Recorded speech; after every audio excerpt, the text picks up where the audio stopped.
We're live. Good to be back.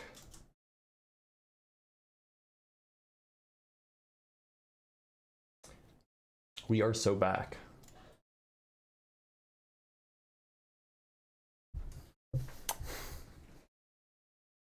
Yeah, we're just trying the Flurf stream just as a you know, it's been a while, so maybe we'll get some bites, but otherwise we will end up switching. Today is not normally a Flurf day anyway, so yeah, don't worry about it. We will change topics if things go poorly, if we don't find any bites. But you know, I feel obligated. I haven't done the Flurf thing in a while.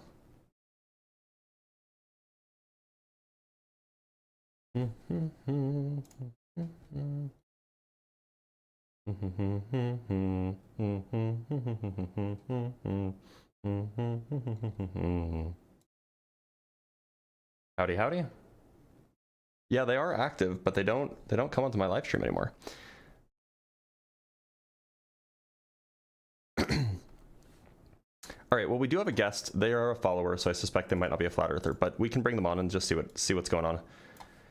Crafty man, how's it going? Good, how are you? I'm doing all right. What shape do you think the Earth is? I know it's flat, and I just came up to tell you it's not dead. It's growing exponentially, so that's all I have to say. But you don't want to defend your view. Have a good day. Okay, run away. Bye-bye. Dude, seriously? I don't want to... No, you're an anti-flat earther. You're an anti-flat earther is what you are. You get evidence every day and you deny it. So it's pointless. Do you want to talk about the evidence? Absolutely. No, it's pointless, bro. It's pointless. You're not the one that's going to get the truth. Okay. No, it's never so going you to don't get think into that you don't think that you could convince me? You don't think Smart. the evidence is strong enough? Well, I think you're too smart. You know, you know what? I'll grant you that I am too smart to believe the Earth is flat.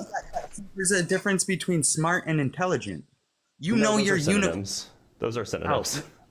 You're smart. You know your unicorn inside and out. Okay. You know how big his poop is in the morning. You know how big his poop is in the afternoon. You know how big his horn is. You know everything about it. Why doesn't the sun get smaller as it sets? It actually does change in angular size, but you deny. I can show you a video of it not doing that with a solar filter. It's okay. It's all right, man. I've seen it. My own. So can you explain that video then?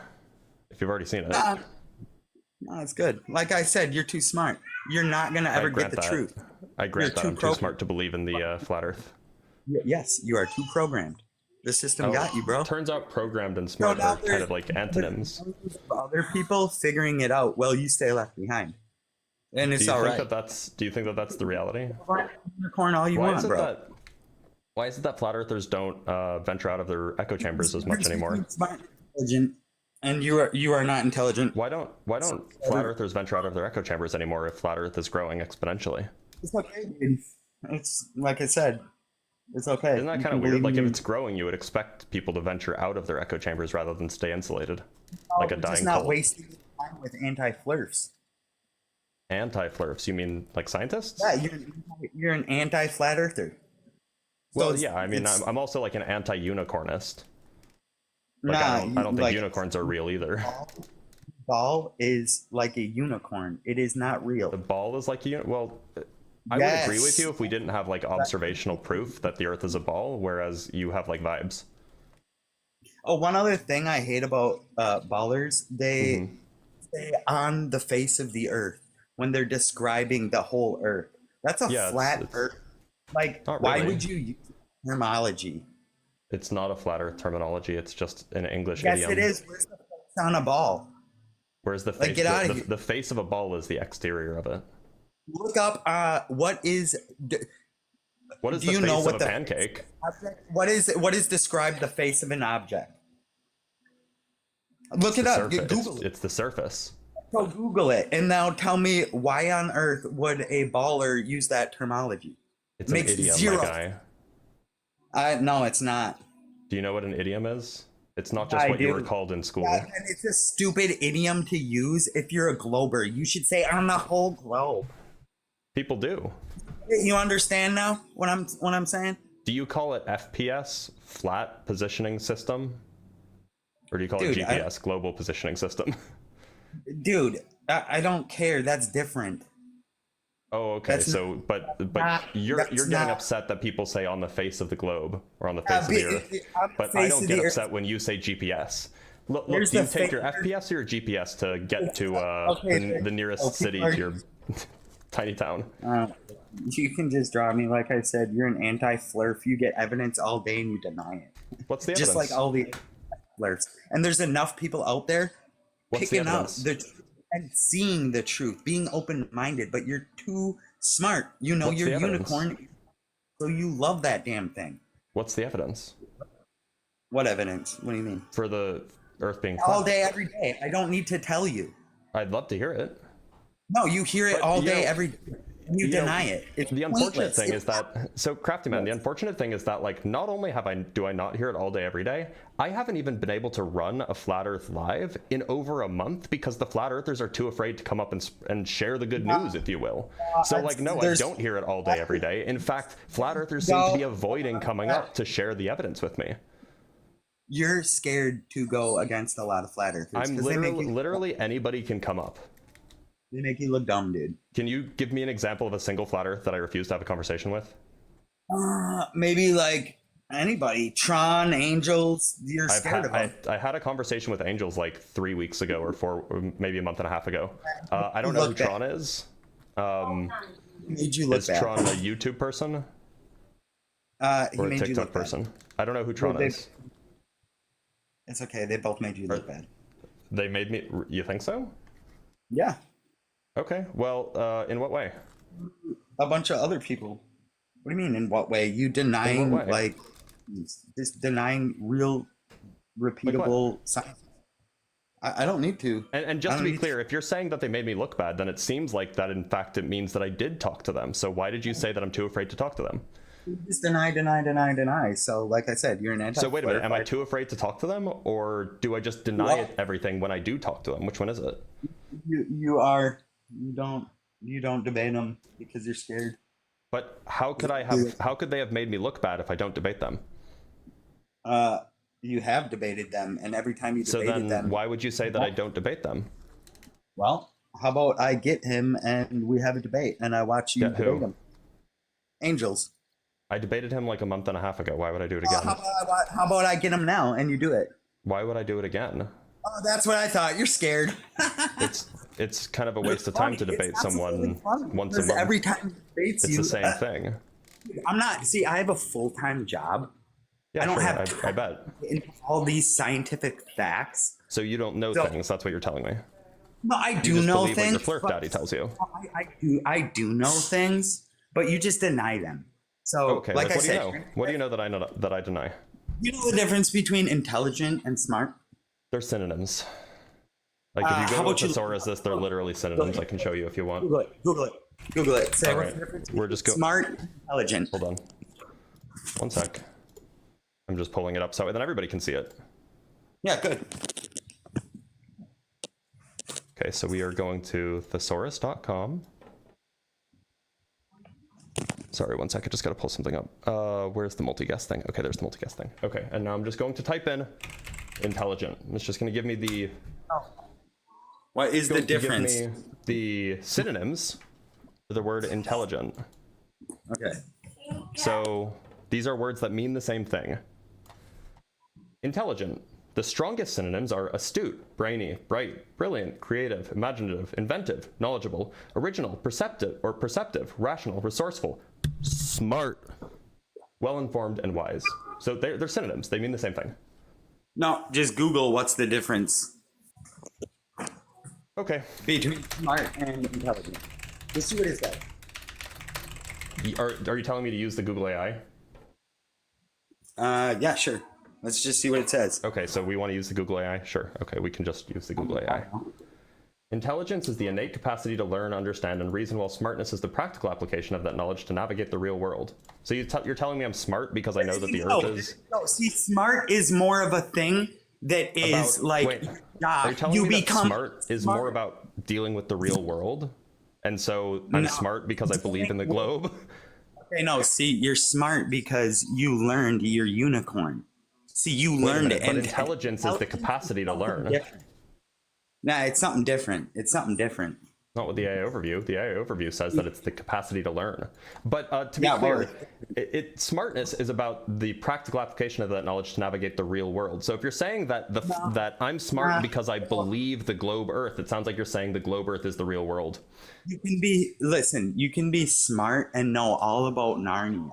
By the way, I just want to know, I don't think that that's the case. By the way, I just want to Google something really quick. Is the Earth flat? No, the Earth is not flat. Okay. Yeah, we all know how Google works, dude. Like, whatever. So does Google tell the truth or not? Sometimes it does, dude. Like, don't be dumb. Come on. How do you tell which one it does? How do you tell when it does? How do you tell when it doesn't? You gotta be intelligent. Okay. So what method do you use? What method do you use to establish the truth or veracity of the Google AI? You just gotta be intelligent, brother. You just gotta be intelligent.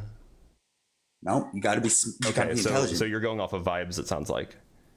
I'm going off of yeah, sure, you could say that. Okay, so you don't actually use discernment, the magic word when you have no explanation for how you figure out what's true or false. Dude, it's called being intelligent and having discernment. I don't think the Earth is a magic word. It doesn't actually it doesn't actually explain what's going on at all. I used to think the Earth was a spinning water ball. Now I think that's honestly crazy. I honestly think it's crazier now than when somebody first told me about flat Earth. That's the God honest truth. That's a crazy thing to say, considering that all of the scientists, all of the evidence points towards the Earth being a globe, and none of it points towards the Earth being flat. There's plenty of science that proves flat Earth. You got it. Like what? Be specific. Like I said, I don't need to. I don't need to. Wait, so you don't need to be specific? You don't need to prove your point? You don't need to provide evidence for the claims that you make? Well, because you're anti-flat earther. Oh, okay. Like I said, you got the evidence all day, every day you do these things, you get it. I could say the same thing about you. You have the evidence all day, every day for the globe Earth, but you just deny. I work. I have a full-time job. This ain't my... I'm sure. Whatever. I'm here to tell you what I see, how it's going, and that's how it's going. I'm sure that that's exactly what's happening here, that you think that I'm just denying the evidence that you see. But what if I tell you that, look, I'm clearly not a dumb guy. I spent my life doing rational thinking, doing understanding, developing reasoning, developing learning. So shouldn't it perplex you a little bit, at least, that a fairly clever person is coming to different conclusions based off of the same facts as you are? No. See, here's the thing. Someone can be smart and know their unicorn inside and out. It doesn't mean it has to be true. You're smart to this false topic. Right, but we have... Right, but look, I get what you're saying, Crafty Man. I get what you're saying. What I'm saying is that we're looking at the same pieces of evidence. We're looking at the same world around us. We're looking at the same science. Presumably you're looking at science, I don't know. And yet I'm coming to a different conclusion. So how are we coming to different conclusions using the same data? Okay, I'll tell you. Your ego is big. You are smart to this false, this lie. You keep saying this that. Narrative. Yes, because but the point is if we have the same pieces of evidence, how am I coming to a different conclusion than you? Okay. You love this lie so much, and people boost your ego that you're stuck. Is that what it is? It's exactly what's going on. Okay, so you're a mind reader now? You're doing psychology on me? Yes, I am. Okay, I could just say that you're a delusional schizophrenic who caught on and feels who caught on to the flat Earth thing and feels good when other people reinforce your delusions, but that's not helpful for me to say, right? It doesn't actually progress the conversation. It doesn't actually mean anything true, because probably you're not any of those features. You're probably just a normal person. So rather than try to mind read me, because you don't know me, right? Rather than try to mind read me, why don't we just talk about this? Right. You can tell me what you think, but I'm on the side of truth, so it doesn't matter. How do you know you're on the side of truth? Because I know. Okay. When you know you're on the side of truth because you know. Go back to all Earth, because I would be lying to myself. Okay, so I understand that you believe that the Earth is flat. That doesn't mean that it's true that the Earth is flat. There's a difference between believing and knowing. Okay, I know it is. Knowledge is a kind of belief, by the way. Yeah. No. Yeah, it is. Like, it's a justified true belief. There's plenty of evidence. That's the traditional definition of knowledge. Flat and topographical. Okay, we have evidence of. Okay, what is that evidence? Let's hear it. What is the evidence? We have a gradient, a pressure gradient. What's the evidence? We have a gradient without a container. I told you, I'm done, dude. We don't even need to do this. You're an anti-flirt. Okay, I'm sorry that upsets you, but it sounds like you just don't want to defend your worldviews. No, it's okay. I'm here to tell you that, and you could have kicked me a long time ago. There's no debate. There is no debate. There is a debate, and you're having it. Yeah, I'm not debating you, dude. I'm just simply telling you. I don't know, man. It sounds like you definitely are. I'm telling you how you're smart. You're too smart. I do appreciate you telling me that. I do appreciate you telling me that I'm too smart to be a flat earther. No, but there's a difference between smart and intelligent, okay? Yeah, and smartness has to do with knowledge of the smartness has to do with application of knowledge to the real world. So I agree, I'm too smart to be a flat earther. No, it is not true. That's what the AI that you told me to Google said. You can know Narnia inside and out, okay? And you can be smart. But that wouldn't be smart according to the definition that we looked at together. It doesn't because it doesn't have anything to do with the real world. Topic. Yeah, see, because the smartness world has to do with the real world according to the definition that you told me to pull up. Make up this false narrative. You told me to. That was from Google. That's what you asked me to do. They push the ball earth so big. You see it in the beginning of movies. Who pushed the ball earth? Studios, how they had that ball image. They even went to the moon. Who pushed this? Come on, dude. When was this happening? Who was pushing this? The father of lies, dude. Let's be real. Who's the father of lies? Who do you think, man? Come on, don't be dumb. George Soros? You know. No. The freaking devil, Rothschild? Dude. Come on. You know this. You think that there's a magical conspiracy that's pushing the globe. No, that's not a conspiracy. Millions of you literally think it's a conspiracy. You think that the globe is a conspiracy. Yes, it is. Obviously, it's a theory. It's without the theory of gravity, you do not get oceans rapid convexing around a ball. So therefore, it's a theory. So you think it's a? Oh, I didn't say theory. I said conspiracy. You think it's a magical conspiracy conducted by it's a conspiracy. A devilish magic. No, it's real, right? And everybody, most everybody I know knows. You think it's real, but you also think it's magic, right? Most people believe it's real, but not you. You're a part of that small. Most people believe that what's real. You're that small percent that think we evolved from monkeys. Okay. Wait, sorry. Most people believe that what's real? God and the devil, good and evil. No, most people are not Christian. No, I'm not saying they have to be Christian. Most people are not even part of an Abrahamic faith. Actually, roughly half of the population is part of an Abrahamic faith of the world. I don't care, dude. I'm just saying. And so, like, the notion of the devil is like it's a purely Christian and Muslim thing, and that's like roughly half of the population. Yeah, there you go. So most people believe in, but roughly half is not is. Well, I don't care. Really, that's most people for me. That's a high enough percent for me to talk about it, and you should know. Half the people think that the devil is fake, so why should I think that the devil's real? That's you. That's on you. That's whatever, dude. You can believe whatever you want. It's crazy to me that you think that the science is on your side when you're talking about literally magic. That's not magic, dude. That's common sense. What do you think it is when a miracle happens, or when the devil does something that is not in when the devil does something that's not within the laws of physics? What do you think that's called? What do you mean a lie? What are you talking about? It's called magic. If you break the laws of physics, it's magic. That's okay, man. It was good conversation, good talk. I gotta go shopping. Okay, you should try bringing up evidence next time. That would be good. All right. Sure will. Take care. Wait. Oh, he asked for it. He wanted to leave.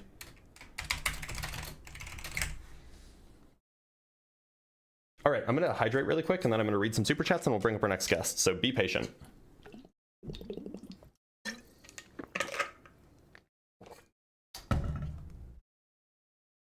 Great, or Gria, I'll bring you up next. Just one sec, I just got to read some super chats. From Lycon with the 200 yen, starting strong, you're too smart is a -1. Yeah, that's a crazy thing to say. You're too smart to believe in the flat earth. I agree. You got me there. From Bugas Lugas with the $2. Guy's an idiot and wants to take up your time. I mean, look, that's most of the flat earthers. from Holy Gore with the $2. Glad you're back. I'm glad to be back. Thank you for having me. All right, let's bring up Gria.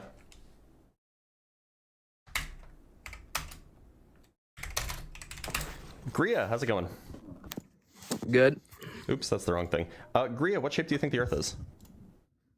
I think it's flat. All right, why do you think it's flat? No reason. Okay, why'd you come up then?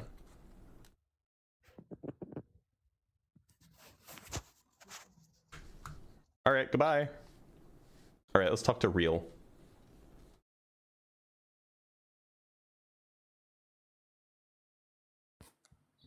Real, how's it going? Hello, Blitz. How's it going?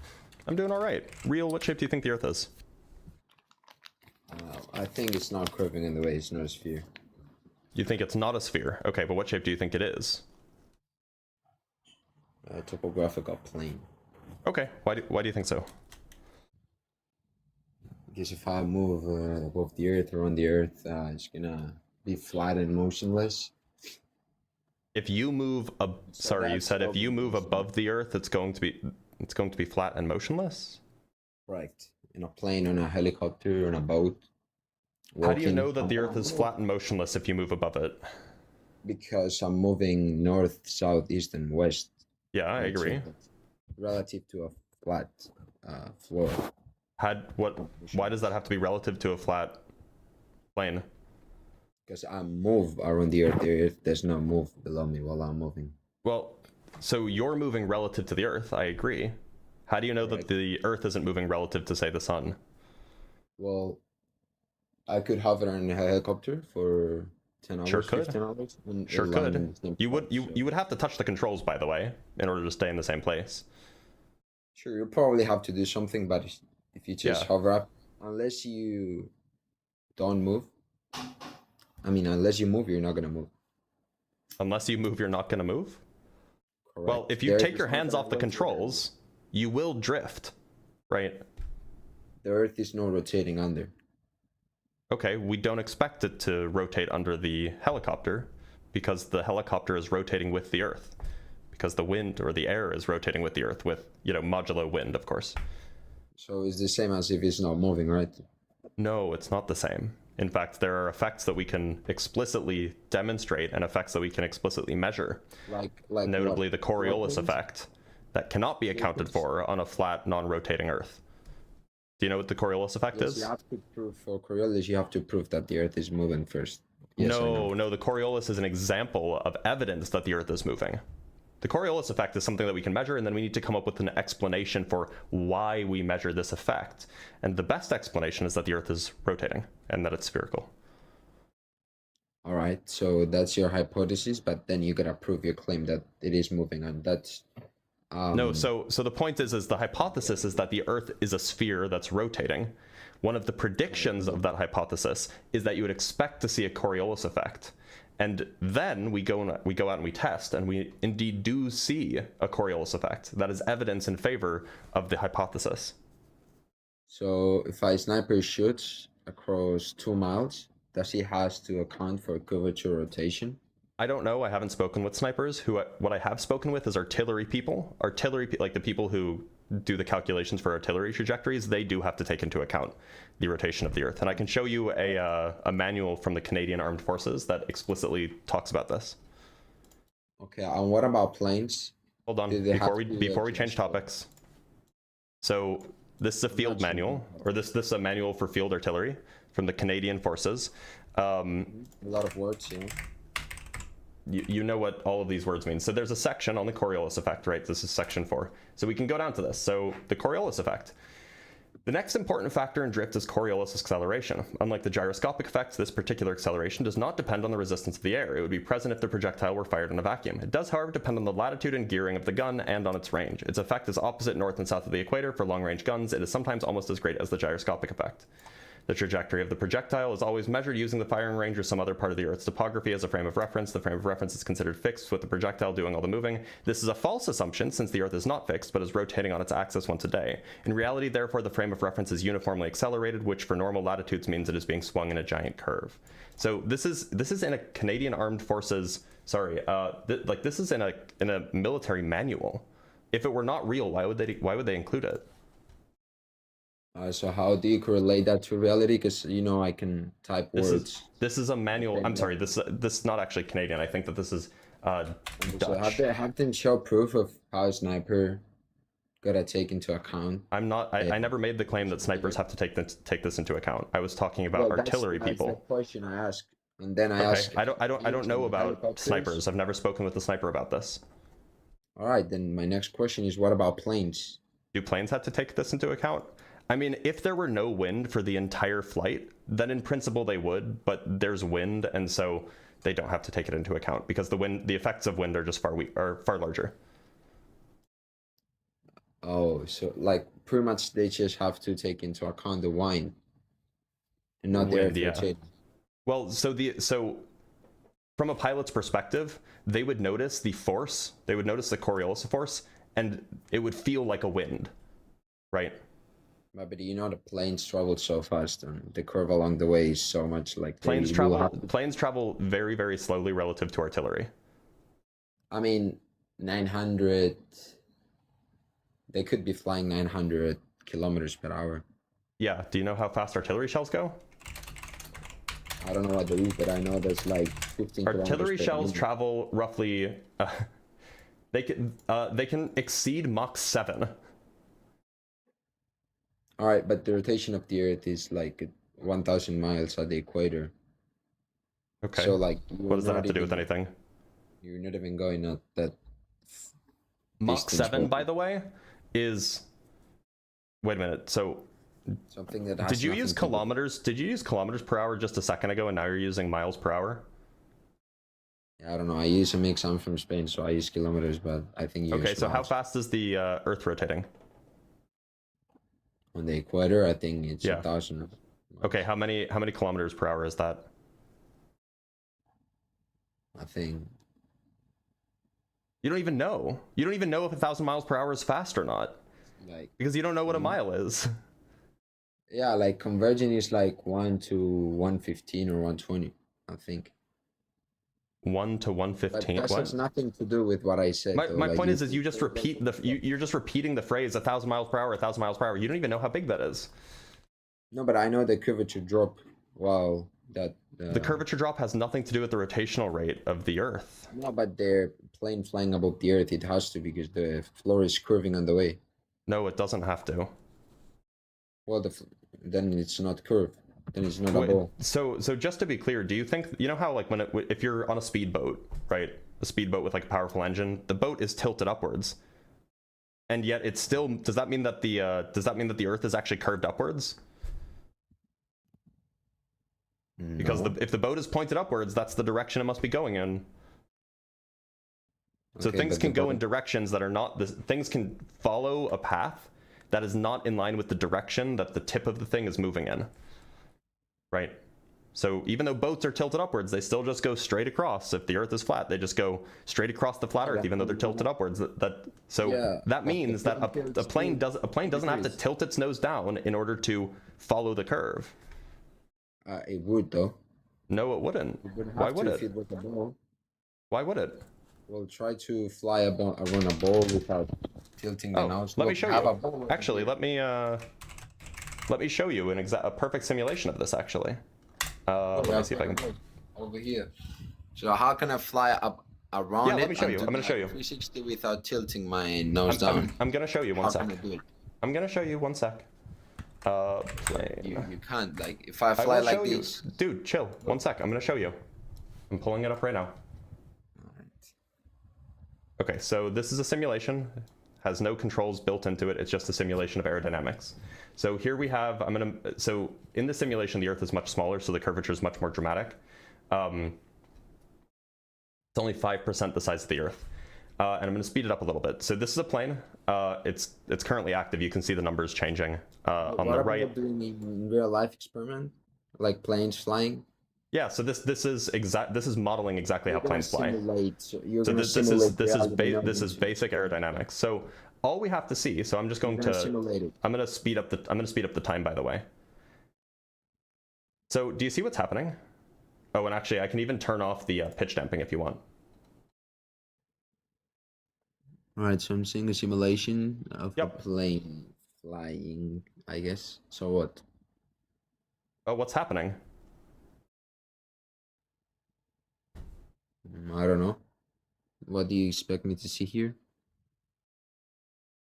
Well, it's following the curvature of the Earth.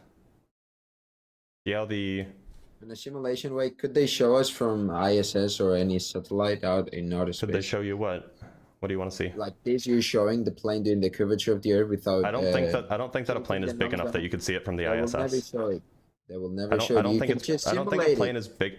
I don't think a plane... Okay, you can simulate it all this is here on a simulating is PC. basic aerodynamics.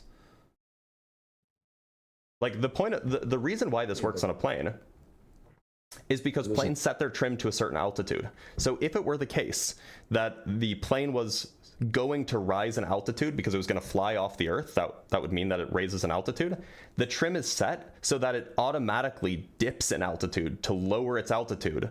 And so it will automatically follow the curvature of the Earth. I would have to have That's some exactly sort what happens. of projection in reality. The plane would have to do something in reality. No, it doesn't. It's purely passive. So it's just right? magical. It's just magical, right? No, it's purely passive. It's just aerodynamics. It's doing something. It's doing the curve automatically, or I don't know how the word says.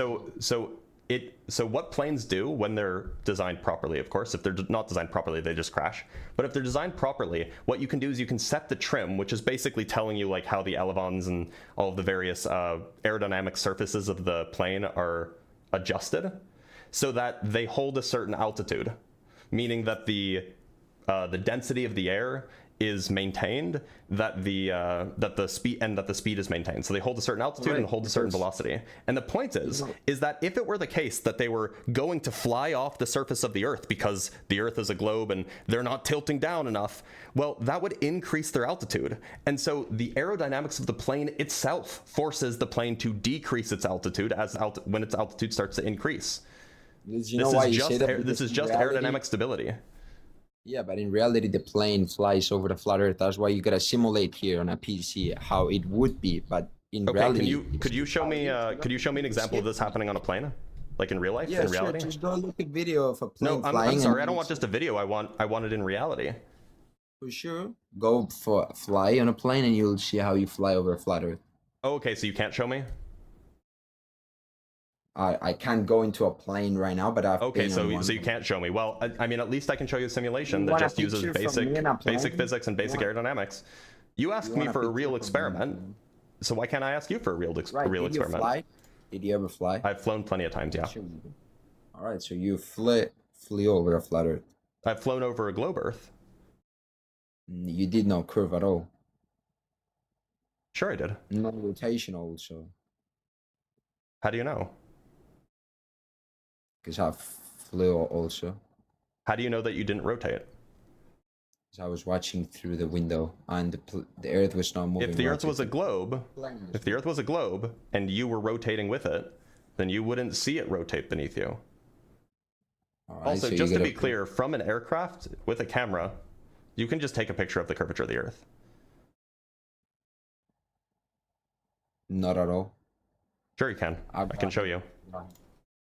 All right, so what about... Let me show you one sec. Like, you would able to slightly be starting to appreciate the curve, but you're not high enough. This is a paper published in some journal. I don't remember what it's called, but it's, the publisher is Thule Scientific.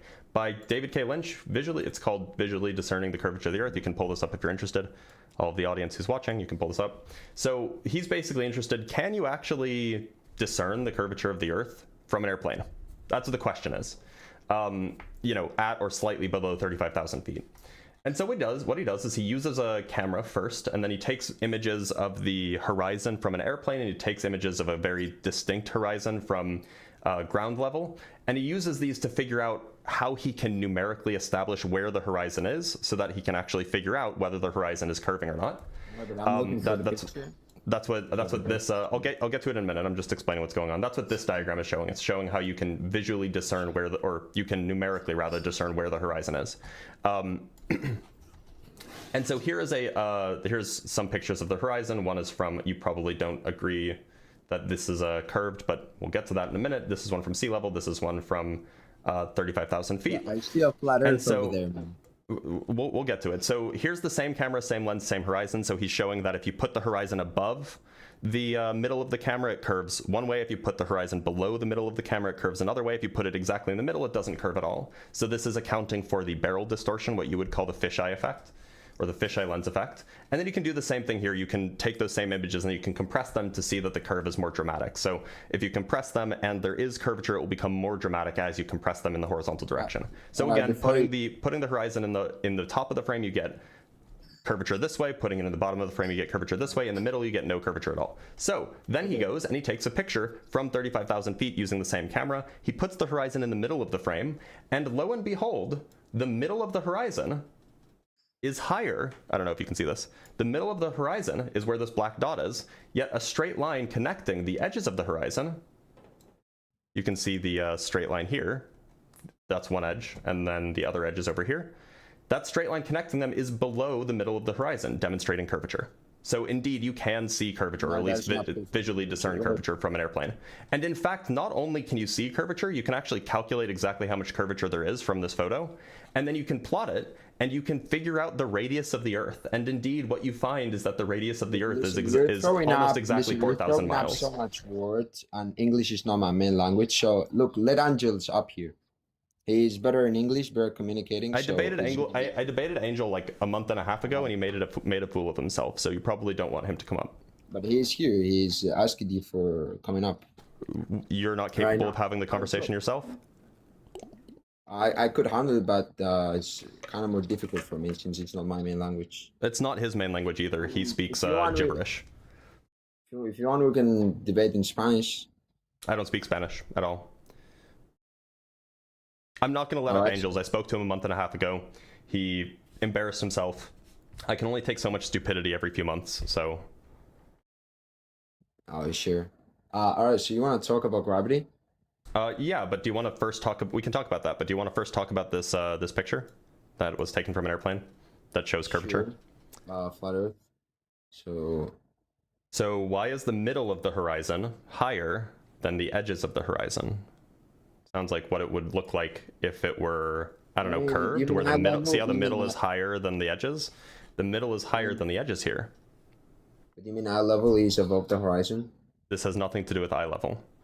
The middle of the horizon is higher than the edges of the horizon, meaning that it's higher in the middle than it is on the edges, so it's curved this way. So he edited and cut it and put it's not edited. Line. I mean, he added these lines in post after the photo, but the photo's not edited.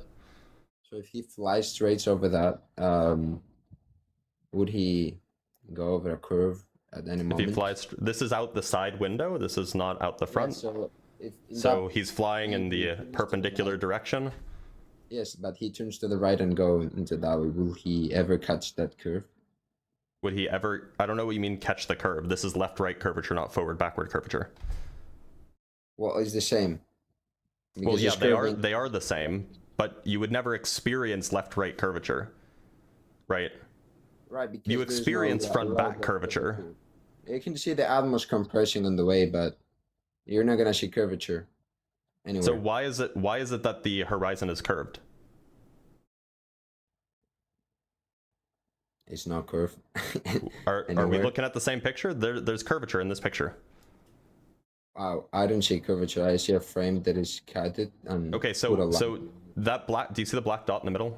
Small black dot. Yes. That black dot is the location of the horizon in the photograph, or it's the location of the center of the horizon in the photograph. How far the horizon is? Right. And then do you see the black dots on the left and the right, like the black dot here? How far the horizon is? It's irrelevant. Do you see the black dot here?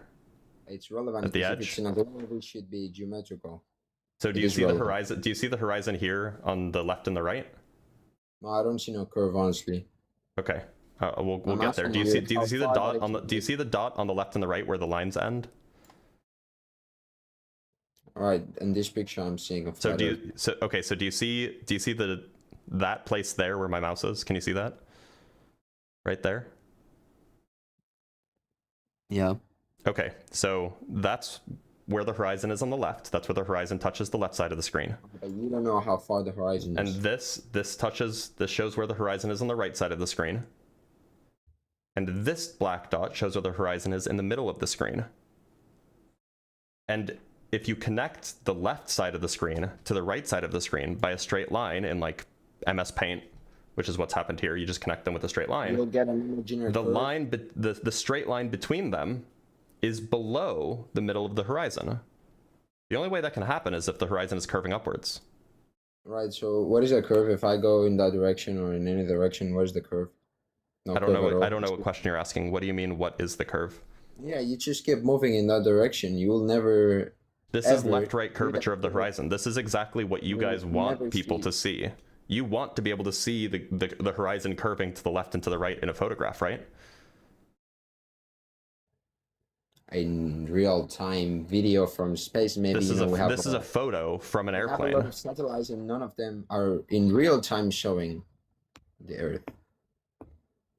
This is a photo from an airplane. And it's flat. It's definitely okay. How could the horizon be higher in the middle and lower on the edges if it's flat? Well, I can see how the ground is ramping up and the ceiling is ramping down and they're meeting at the... Can you answer my question, please? I'm explaining you what I'm watching in the picture, and that is not proving any curvature. Okay, here. You know what we'll do? We're going to take this and we're just going to compress it horizontally, and you can see the curvature for yourself. How did they realize that we had a curve on the Earth? Who's they? Whoever made the first thought. And I don't know what the history is of the first person who ever realized that we have Earth curvature. It was watching a ship disappear over the horizon. That's my guess too. 5 kilometers, and that's something we do not see in reality. They've never tested. We do see ships disappear over the horizon. What are you talking about? Use the telescope to see if the ship is disappearing over a curve and calculating how far it was. What are you talking about? They decide to look up into the sky. We definitely do see ships disappear over the horizon though. Like, but I don't know what you're on about, but we definitely do. No, but they don't measure the distance and. What do you mean they don't measure? What are you talking about? What are you doing? This, refraction and all the atmos effects that are in real time. Yeah, sure, that's true. But when you see it happening over and over again, it means that the atmospheric effects have averaged out. Now, to be clear, I really need to understand this. So I'm going to open up MS Paint really quick. Oops, that's the wrong window. Well, would you say that flat earthers are dumb? That flat earthers are dumb? Most of the time, yeah. So if we have a horizon and the horizon is here, it intersects this frame there on the left, and it intersects the frame here on the right. So let me make this a little bit smaller. And it intersects the frame here in the middle. What kind of shape is that? A triangle, I guess. Well, it could be a triangle. It could be something like this. But it could also be a curve, right? Could be like that. Yeah. And so that's what we're seeing in this paper, in this photograph. We see that the point on the left and on the right is lower than the point in the middle. You want me? I mean, I can so if you were to trace out that curve, if you trace out the line connecting all 3 points, it would be curved. Well, then, if we go high how high do you have to go to really see the curve of the Earth? Do you say I mean, you can see it here. This is 2,000 This is 35,000 feet. You can see it here. So if you go 200,000 feet up, you would be able to completely see the curve, right? You should be able to, unless your windows are really small, I guess. Right. If you take up origin and go 90 kilometers up, you should be able to see it, right? Sure. Okay. And here you're claiming on planes that pilots do see the curve Well, when they fly. the thing is if you took away the line and the dot, you probably wouldn't know that there's a curve because it's very subtle, which is why if you use a photograph, it's a little bit easier because you can then put it into MS Paint, you can make measurements and stuff. So I suspect unless the pilot has really, really acute vision, they're going to have a hard time actually noticing that there's a curve because it's a small amount. But it is there, which is why I brought this up. It's not at all. You know that, right? So then what are we seeing in this picture? You're seeing a flat Earth that could be being refracted or some atmosphere effect. I don't know, but so the there's Earth is some so the horizon is curved in this picture, though. in order we to agree on read the that? curve of the Earth, you would have to measure how distance there is to the horizon and see if it matches the globe prediction. So in fact, you actually don't need to measure the distance to the horizon. You can instead use the amount of curvature in the photograph to estimate, based off of your altitude, to figure out how curved the Earth would have to be. And what he finds, and in fact he does this, he finds that the radius of the Earth must be almost exactly 4,000 miles in order to see this much curvature at 35,000 feet. So, Right, so that is exactly what we expect, actually, and that's what he did. So how far is that? How far is what? The horizon? It's not relevant to the calculation. Well, you just said he knew that the radius had to be 4,000 miles. Yeah, So from he the knew amount of distance. curvature, in the image at an elevation How of do you know the 35,000 amount? feet. Alright, so if you want to know the amount of curvature, you're gonna have to know the distance. No, you don't. You just can measure the angle. On a flat Earth, you could too. On a flat Earth, there would be no difference in angle. It would be a straight line across rather than a curve. Yeah, I mean, if you increase in altitude on a flat Earth, you increase your vision, you see more. Right, and yet you will never see the sides of your field of view curve below the middle of your field of view. And you never do that in reality. Maybe you can show me a little pixel. I literally just showed you a paper showing that this is true in reality. Right, then why didn't it show us from a satellite in outer space? I can show you pictures from satellites in outer space, but you won't think No, that they're real real. time. There's over 10,000. Why isn't there one real time? Well, so there are weather satellites that take pictures every 10 minutes. So in some sense, those are real time, or at least as close to real time as we have. There's also video from the ISS that's 24/7, but I think it's usually pointed straight down, and so you don't really see the horizon. It's not in real time video. It's pretty damn close. It's just a very low frame rate. You're actually on the complete lift system that you assume is real. Sorry, can you repeat that? I assume you don't believe in God, right? I don't know. Okay, that's normal. Right, when you know It is normal to not believe in God. That's true. right? It's so big, so Sorry, what's so mysterious. big? The universe, right? The universe is big. All these planets, all these stars in outer space. What about them? That the universe is so big, right? We're The just, universe is big, yeah. a What about planet it? flying over What a about ball, a star, right? We're just flying it? around the star. What are we doing right now? There's nothing relevant to the humans, right? What are we doing right now? What are we talking about? We're talking about life on the globe. Okay, How what it's about day it? by day in the globe. You're floating in nothing. You're a ball floating in nothing around a sun with 7 other planets, right, that form out of gases and shitty that was flying in space, and we get to life, right? Something like that. you Sorry, would what does say. this have to do with the conversation that we were having? Well, that's your belief system. If you believe we live in a ball. Sure, and that's unrelated to the conversation that we were having. By the way, if you want to see videos of the ISS going over the Earth, I No, can in show real them. I time, can show you. I would like to see in real time. Wait, if you're in outer space, would so you be able videos are real time. Do you mean live? Yeah, live. Okay. Time. So this, and I don't know if this is actually live, but this this YouTube live stream claims to be live. There's just been a cut. Well, it's a different camera. Can you go backwards to see? Okay, but then it won't be live.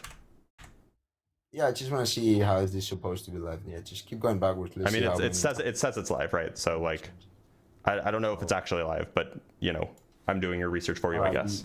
You definitely agree with me that this is fake, right? I don't think it's fake. I'm just not sure if it's live.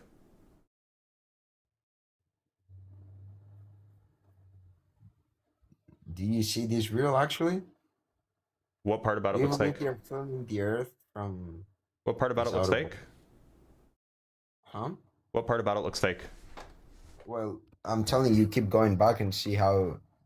First Okay. of all, it's gonna be. You're never gonna see stars. You're never gonna see other satellites. You're not gonna see any. Yeah, the Earth is. It turns out the Earth is very, very big. You're not gonna be And able the satellites to are very, recognize very far away, anyone. and the Earth is very, very bright. So here, I'm scrolling through other parts. Just scrubbing. If I was a huge camera lens, fisheye lens, holy. Okay, so now you're changing the goalpost, removing the goalpost. You wanted a live video. I found one that at least makes it claim that it's live. And now you're saying, oh, but it's a fisheye lens. Well, okay, explain what the ISS is doing. Even if it's a fisheye lens, what is it doing? So if in the ISS there's people, if you're out there, could you see stars in outer space?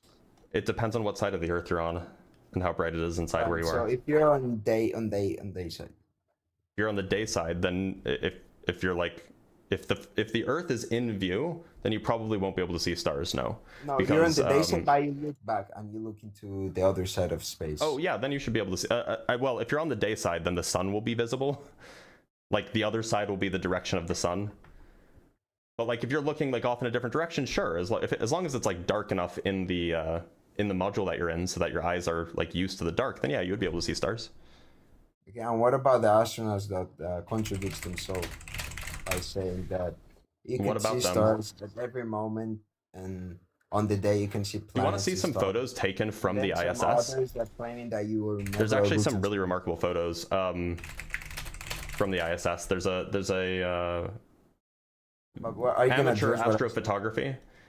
What's his name? I don't remember the name of the guy who takes some really brilliant photos from the ISS. You're not gonna address what I said, right? How I don't they know what you just contradict said. themselves. People who agree to be in outer space, Uh-huh. that they don't even get to the. Oh, it's Don Pettit. That's who. That's one of them, but there's a Don lot. Pettit is the guy who takes brilliant astrophotography. Yeah, and from he the also ISS. claims that you're able to see stars and planets and moons So over like, the by day. the way, here is a photo that he took from the ISS. Wow, Yeah, it's spectacular, isn't it? that's beautiful, man. So It what is. about all the other astronauts that claim that space is a black void and you're not able to see anything? Name me one. You want me to look at them and show to you Yeah. right now? Yeah. Here's another, by the way. Here's another photo from Don Pettit. Don Petit. I Alright. don't know how to say his name. No, I'm gonna hop on my PC. Give me a second. Okay. By the way, I just want to let everybody know that we have now moved the goalposts like 100 times, and we're on a completely different topic than where we started, but that's fine. It's totally normal for flat earthers to keep diverting until they can find one thing that I don't know about. No, you don't know about. I mean, you know many things, but you just believing stuff up that there's no. I mean, correlation. I have now shown you live video from the ISS showing the curvature of the Earth. You said, oh, it's a fisheye lens. I've shown you photos of the Earth from the ISS where you can see stars. So how are you going to move the goalposts now? They don't prove anything because you don't like the evidence that I'm showing you. No, because what about when real people go out and they talk and you Don see? Pettit is a real person, dumbass. Like what? He's a real human. What? What are you saying, dumbass? Hello? Yeah, you're being a dumbass. You're saying that Don Pettit isn't a real person? Look, you want to see Don Pettit talking about it? You don't think that Don Pettit talks about from the seeing stars from the ISS? Yes, and I'm gonna show you in a sec. Here's a camera. This is actually like a time lapse that Don Pettit took from what year is this? Look, I don't know what year it is, but it was posted last year. I have this guy right here from ESA. Right, I don't know. I don't know. So it's not Don Petit? Don Petit? I mean, Don Petit is talking first, saying that they are able to see stars. Look, this is Don Petit and Mike Massimio. You want to listen to them? Sure. You can see the stars. Oh yeah. You know, and what did he just say? I'm sorry. What did he just say? This is a cool thing. He's saying that you're able to see stars. Oh, so wait. So Don Petit does say that you're able to see the stars? Correct. And okay. What about me? Wait a minute. So why did you say that he said that you can't see the stars? Right. So this is what you should be able to see, right? Not necessarily. Something like that. Okay. So no, what not about necessarily? This? What about this guy from? I like how you're showing me Discord. By the way. So what?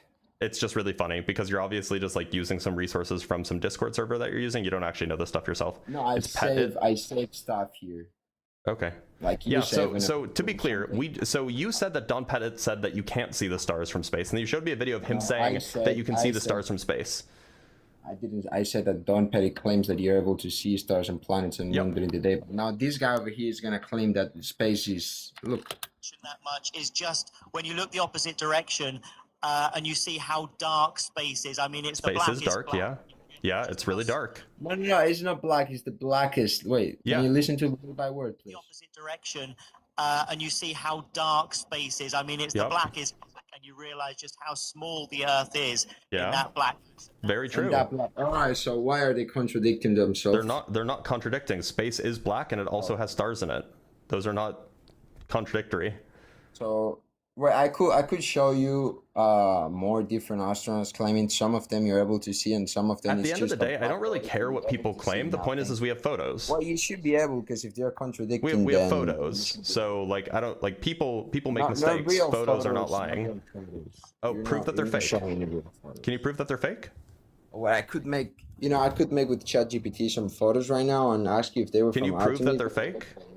And you would not be able to recognize, and you don't even know what. Can you prove that they're fake? If you want to be under a religious belief system. Can you? Oh, wait a minute. Don't you believe in God? No. Oh, okay. And so, where did the flat Earth come from? I know God. It's different. Oh, okay. So wait, you're accusing me of being religious when you're explicitly religious? I'm not religious at all. Of course I don't you believe are. in I don't. Okay. Did Jesus rise from the dead? Huh? Did Jesus rise from the dead? No. Oh, he did rise from the dead. He hides his body. So you'd be comfortable saying that Jesus is that Jesus is not God? No, Jesus is God, but like okay, so you're a Christian. Cool. No, everyone. Why'd you lie to God. me about saying that you're not religious? So here's a photo that Don Petit took. Here's another photo that Don Petit took. Why are there stars in all of these photos? In fact, like these are all real. Unless you can prove otherwise, we have good reason to think that they're real. These are violating natural laws photos, so they could not be real. How are they violating natural laws? What natural laws are they violating? Entropy. Okay, how do those images violate entropy? Wait, so high pressure, 6 low pressure, so... Sorry, how do those images violate entropy? Because they're violating how gas works. High pressure of the Earth should be equilibrium the low pressure. Okay, where is the high pressure next to the low pressure? On the Earth and in outer space in the infinite vacuum. Where is the location? How high do you have to go up where there's high pressure next to low pressure? That would be a good question for you. Yeah, there isn't such a place. The pressure decreases continuously as you go up. So there's no place where there's high pressure next to low pressure. To have pressure, you need a container. Gravity cannot hold gases. Gravity's a container. Yeah, it can. No, but I like how we're changing topics now again because you don't want to talk about the photos, the very real photos that I just showed you. We know who took them. We have testimony of the guy telling you that you can see stars. I'm sure you can go find testimony of him saying, yeah, I took these beautiful photos of the stars. We have the photos themselves. It just seems like you're just deny, despite all of the evidence staring you in the face. If I show you a video of me going around the world with my hands and my legs, would you believe it? If I have it on a video? If you showed me a video of you doing what now? I don't know the word, but you know when you're going in a wall, like Spider-Man, you know Spider-Man? Spider-Man, yeah. Well, if I show you a video of me doing what Spider-Man does, would that prove that I am Probably Spider-Man? not, because Spider-Man is magic. So the Earth is the ball being flying. But the ball is very well substantiated by science. So I'm not particularly worried about violating laws of physics. When you see stars, what are stars for you? What are stars? They're very hot. They're incandescent balls of plasma. And how do you prove that? Do you claim that they're so far away, millions of via spectroscopy? That's how. And how? So what is the process? Do you do? You didn't know that I had an answer to that, did you? What? You didn't know that I had an answer to that. No, you say the word, okay? Spectroscopy. Yeah, spectroscopy is the method that we use to determine what a thing is made out of and what the composition of something is and what's happening in it and how hot it is. All right, but did humans went to the stars to do science on them? You don't have to go to a star to do science, but yes, we have. The Parker Solar Probe has done that, yeah. The Parker Solar Probe has done that, yeah. All right, then how would I refute your claim that the stars are not? Well, you would have to find some piece of the model that is not congruent with observed facts about them. All right, but you know that if you're making a scientific claim, you should be able to get refuted. Yeah, the models are refutable. You just have to find some observation that is not congruent with the predictions of the model. How do you refute anything that no humans can go and do experiments? But you can make observations without being somewhere. See lights. Do you understand that we don't? Do you understand that we can use instruments to make measurements without actually being able to touch something? But you're just seeing it from Earth. Just seeing it is not what spectroscopy. It's not what spectroscopy is. Spectroscopy is a measurement. All right, then can you explain how that works? So spectroscopy splits the light up from whatever you're pointing your telescope at, for example, and it breaks it down into particular wavelengths, and then you can measure the width of those wavelengths. You can measure the brightness of those wavelengths, and those are predictions made, like the width of these bands, the brightness of those bands. These are predictions made by the model. And so if the model agrees with if the model's predictions agree with our observations, that's evidence in favor of the model. So if they agree with your, let's say, theory, okay, yep, and you get then that's evidence in favor of the theory. Yeah. Plasma. How would someone go and try to prove that that is not like that? So you would have to make perhaps more. You would need some new way to make those observations, or perhaps a more precise version of those observations, and check that in fact actually they don't agree with the predictions of the model. I love how you just be throwing up words, man. Which words were hard for you? I can define them. I know English isn't your first language. All your belief system in that would be outer space is just throwing words. Which words were hard for you? I'm happy to explain whatever words you want. No, the thing is, no word used were like sensitive. So which words were? So am I just throwing out words, or am I not just throwing out words? Correct, you're just throwing out words. Okay, so which words do you need me to explain to you? Saying something. Okay, yeah, that's how a conversation works. When we have a conversation, I say words, and then you say words, and then we do that again over and over again. That gravity is a container, not real. So you claim that there is a curve on Earth, not real also. Oh, well, so the fact that gravity is a container for gases is like well demonstrated through the gravitational models and hydrostatic equilibrium or hydrodynamic equilibrium. The fact that we can see curvature, I showed you the picture, right? There's the Coriolis effect, which is you want me to show you a picture? No curvature. There's the Coriolis effect. So you wouldn't believe any evidence because you would just call it fake, right? That's what you did for the photos that I showed you from Dunpettit. I've moved across thousands of miles and always flew about flat Earth and moved. How do you know that it was flat? Well, not flat at all because there were some mountains and stuff, but you know. Sure, no, I know what you mean. How do you know that it was planar? The ocean on the way to Spain to Italy was completely flat. Yep. How do you know it was flat? How do you know it was flat? Well, you know, because pretty much. Actually, I'm curious. So, real, if the oceans are flat, how can you have high tide and low tide at the same time? Can you listen to my point first? Earth, right? All Europe, America, and all the continents are land on water, right? They're higher than the sea. Well, they're not floating, but sure. Sea level is 1. Sea level is 1? Well, that's not really true, right? Otherwise, you couldn't have high tide and low tide at the same time. And you don't. Yeah, you do. You don't. Wait, you didn't know this? Tides? You mean that the tides in Europe are higher, for example, than the tides in America? They're different at different times, right? So let me show you something. Let me go to, so here's a video that somebody took from a whole bunch of different tide cameras. So there are some places where you can just like publicly access these tides, like these cameras, and somebody actually compiled them and showed them in the whole real time. Are they real time? Or it's not live. This is just a 6-minute time lapse, but this is just like, they were real time when they were taken. It's just been uploaded to YouTube now. So at 2:51, so one sec, let me go to a particular place in the video so I can just show you what I mean. So one of these is in Canada. Which one is it? There's Spain. Canada's the middle one. Canada's the middle one, and then there's one that's in Japan, which is the top. Sorry. Oh, no, I'm sorry. So there's one that's in Japan here, right? Yes. I don't know why it says top middle in my notes.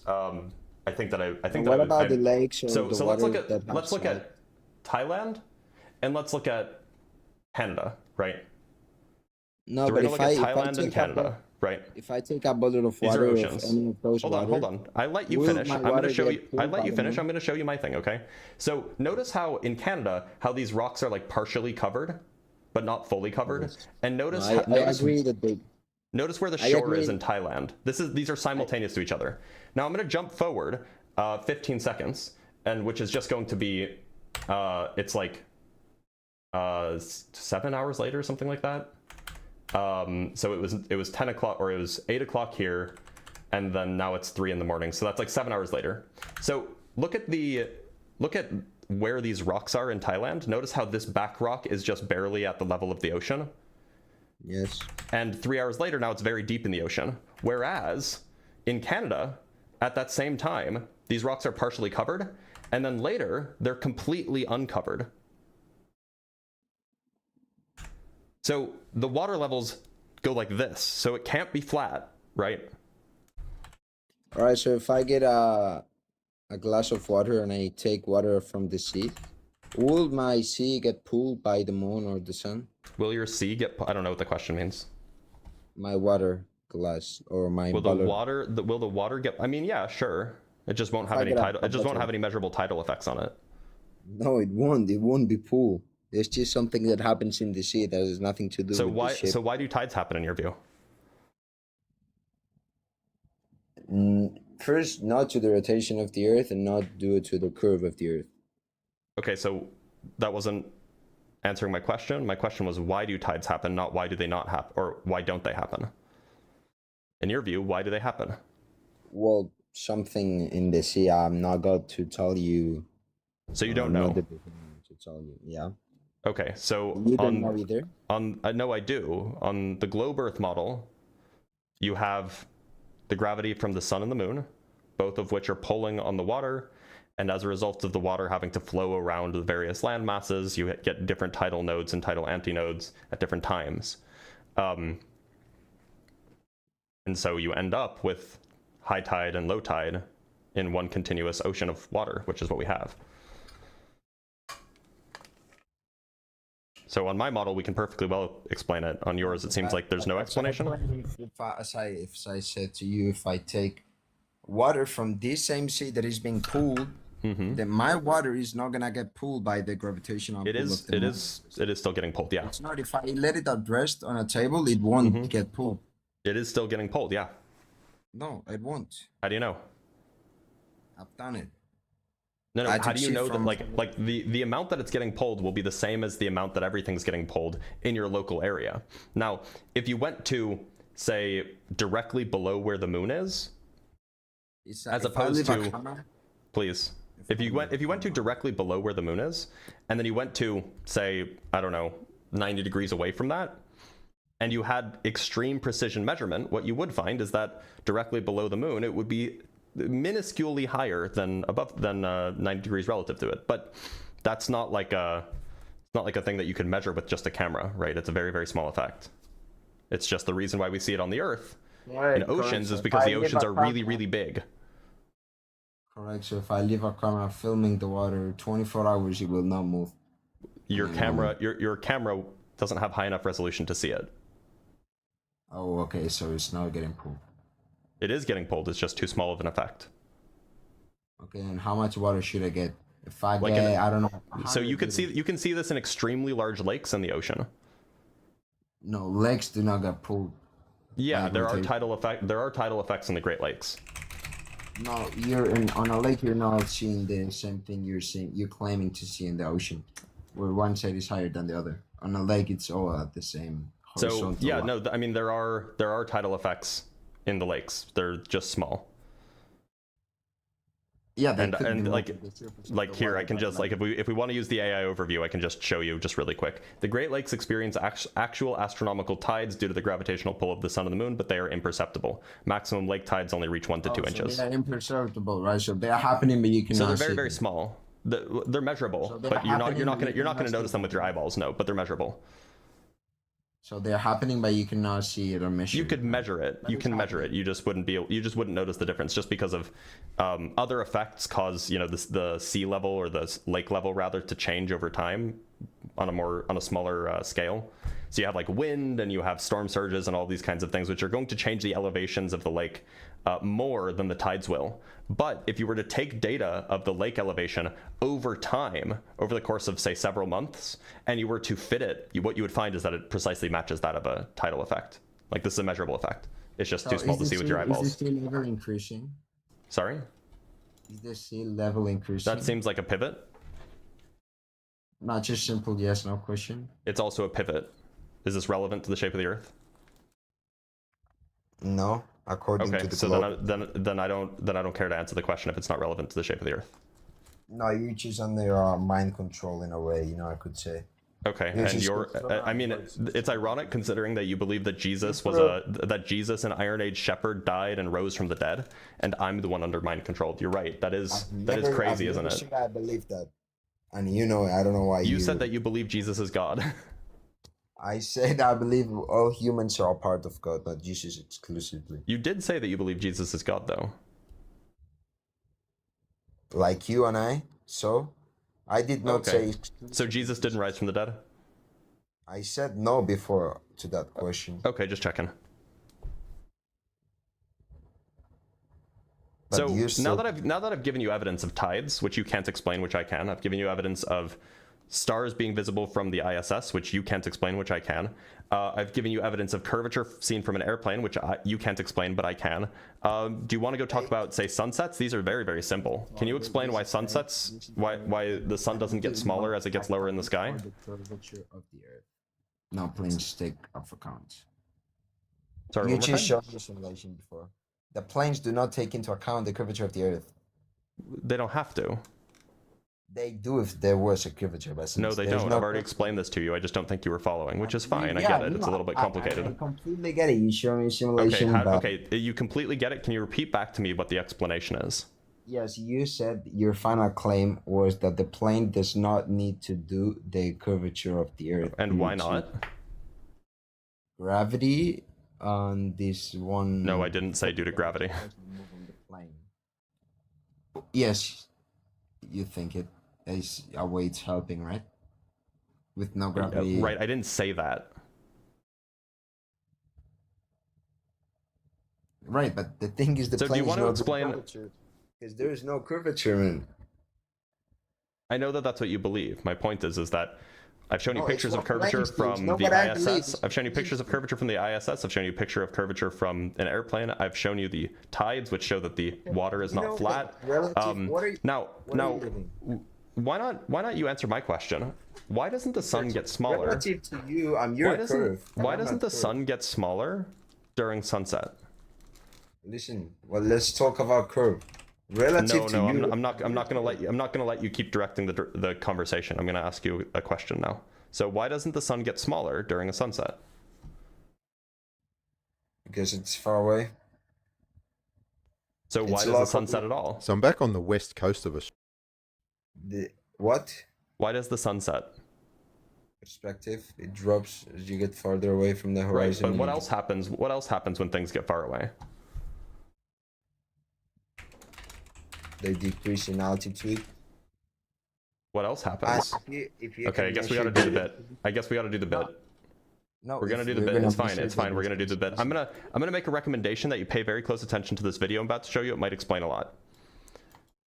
Look, I know you. I know what you're gonna say about. No, you absolutely do not. I can promise you, you don't know what I'm about to show you. Okay, one last time. These are small, but the ones out there are far away.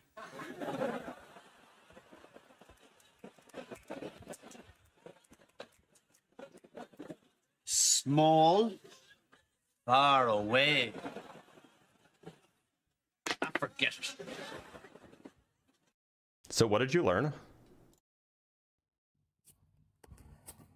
That you're under my control. What did you learn? That you're under a religious belief system. What did you learn from that video? That you're under a religious belief system, sir. Do you think that that actually addresses what I'm saying at all?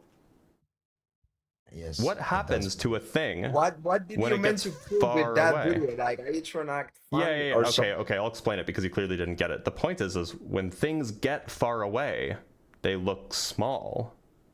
Oh, but do you think you just teach me that? So things or- are apparently I did because I asked you the question and you didn't know the answer. No, but you know the distance to the. So do we thing. agree that if things get far away, then they get small? If you know the distance, it's gonna get smaller, but you know the distance to measure why it's getting smaller because. So relative to how why big is it that is. we can't see the sun at night? Because it's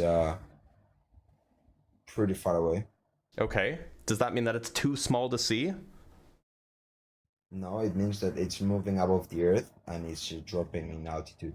You know, So when you see the sun, nothing goes right? below No, the make- horizon make- as a result of perspective on a flat Earth. You know that, right? Do you agree that on a sunrise at the morning, you're not getting the same sunlight, and when it's 2 p.m., Not getting the same what? the same sunlight, the I don't know power what you mean of by the light and same the sunlight, illumination. but here's a video Well, of the from sunrise to illumination in sunset. the sky and the temperature. There's less light. I agree. So this is a Alright, time so lapse of the sun relative to your claim, of a day, by the way. are you gonna listen? Relative to your claim that the sun is 90 million miles away, it wouldn't be that.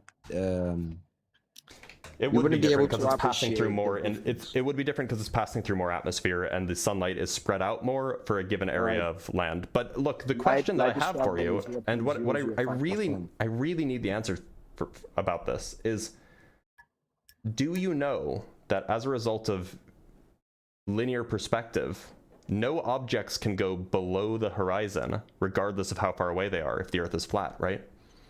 Yes. Okay, you understand that. So how is it Refraction. that we can't see the sun? That would be refraction. Refraction makes things appear higher in the sky, not lower in the sky.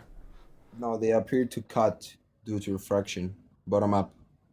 No, refraction makes things appear higher, not lower. No. Yep. Appear things higher is I know the word in Spanish. I don't know in English. It's un espejismo. Like a mirror. Mirage? A mirage, yeah. When it's higher up, it's a mirage. So It's do you know down, what refraction is? Yes, let me show you a video refraction real quick. Wait, why Hold on, I can show you a diagram. I cannot show pictures here. Why? Don't ask me.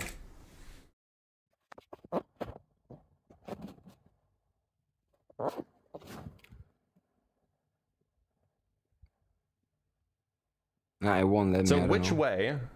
which way does light bend when it is going from less dense air to more dense air? Does it bend up or does it bend down? Can you repeat again, sorry? When light goes from less dense air to more dense air, which way does the light bend?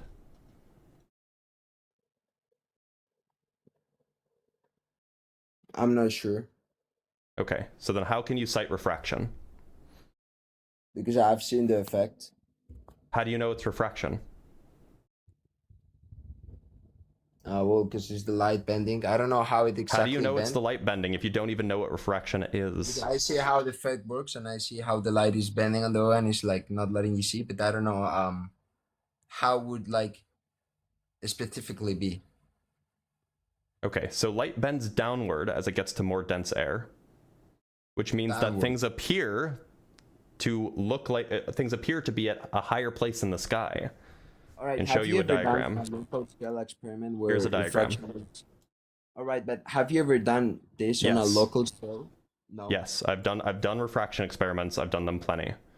And you know when you do refraction experiments, see how the light is bending down? No, you listen. See how the light is bending downwards as it enters the more dense air? See how the light bends downwards? Cool picture. That means that the mountain will look like it's higher. Refraction, unless you have an inferior mirage, which is when the image appears to flip, and that can make things appear lower. In standard situations, like where the air is not doing anything strange, refraction always makes things appear slightly higher than they are, not slightly lower. No, because in your diagram and here in this picture you're showing, okay, but in reality you're gonna get or a mirage, or you're gonna get a refraction on the light, which is pretty similar. No, they're caused by the same thing. You don't even know what you're talking about. Listen. You don't even know what you're talking about. You can do on a local scale. Listen, can you listen for a second? No, I'm going to show you another video. Here's an example of light bending as a result of a gradient. See, as a result of this, the light is bending downwards, right? As a result of the is that water gradient? It's water. It's water filled with sugar. Light is traveling through two different mediums. Like there is a glass. No. It's just so the bending is happening after the light is already in the medium, right? No, but there's glass and water. There's so it's pointing up here, and it's going, and then it bends down once it's in the medium. So the medium is not changing. What's happening is that the density is changing because the sugar water is settled at the bottom. So it's bending down even while it's just inside a single medium. All right, and you know what about the curve? Bending down makes things appear higher. If you were standing over here, if you were standing, hold on. If you were standing over here, it would look like the laser was coming from up here. Do you see that the floor is flat, my guy? Are you brain dead? I'm asking you if you can do that. Do you think that that's like a relevant question for the demo? Yes, for the demo that I'm showing you. You're claiming it for a globe, so make a globe, make a curve on the way, then make a flat. So I was explaining to you how refraction works. Why refraction makes things appear higher in the sky rather than lower. You're showing me refraction on a flat Earth, right? I'm showing you refraction in a box. This isn't the Earth, my guy. On a this is a box. Surface. On a flat surface. This is a box. Well, I really realized that they really make people think. Regardless of the shape of the bottom, this would still happen. Bro. You believe we're flying on a ball, man? Well, I don't think anything's flying. Yeah, you think you're flying right now. Are you like currently intoxicated? No, you're the one schizophrenic thinking we're moving, man. I'm schizophrenic when all of my beliefs stem from the scientific process that has been a consistent way of evaluating the nature of reality for hundreds of years.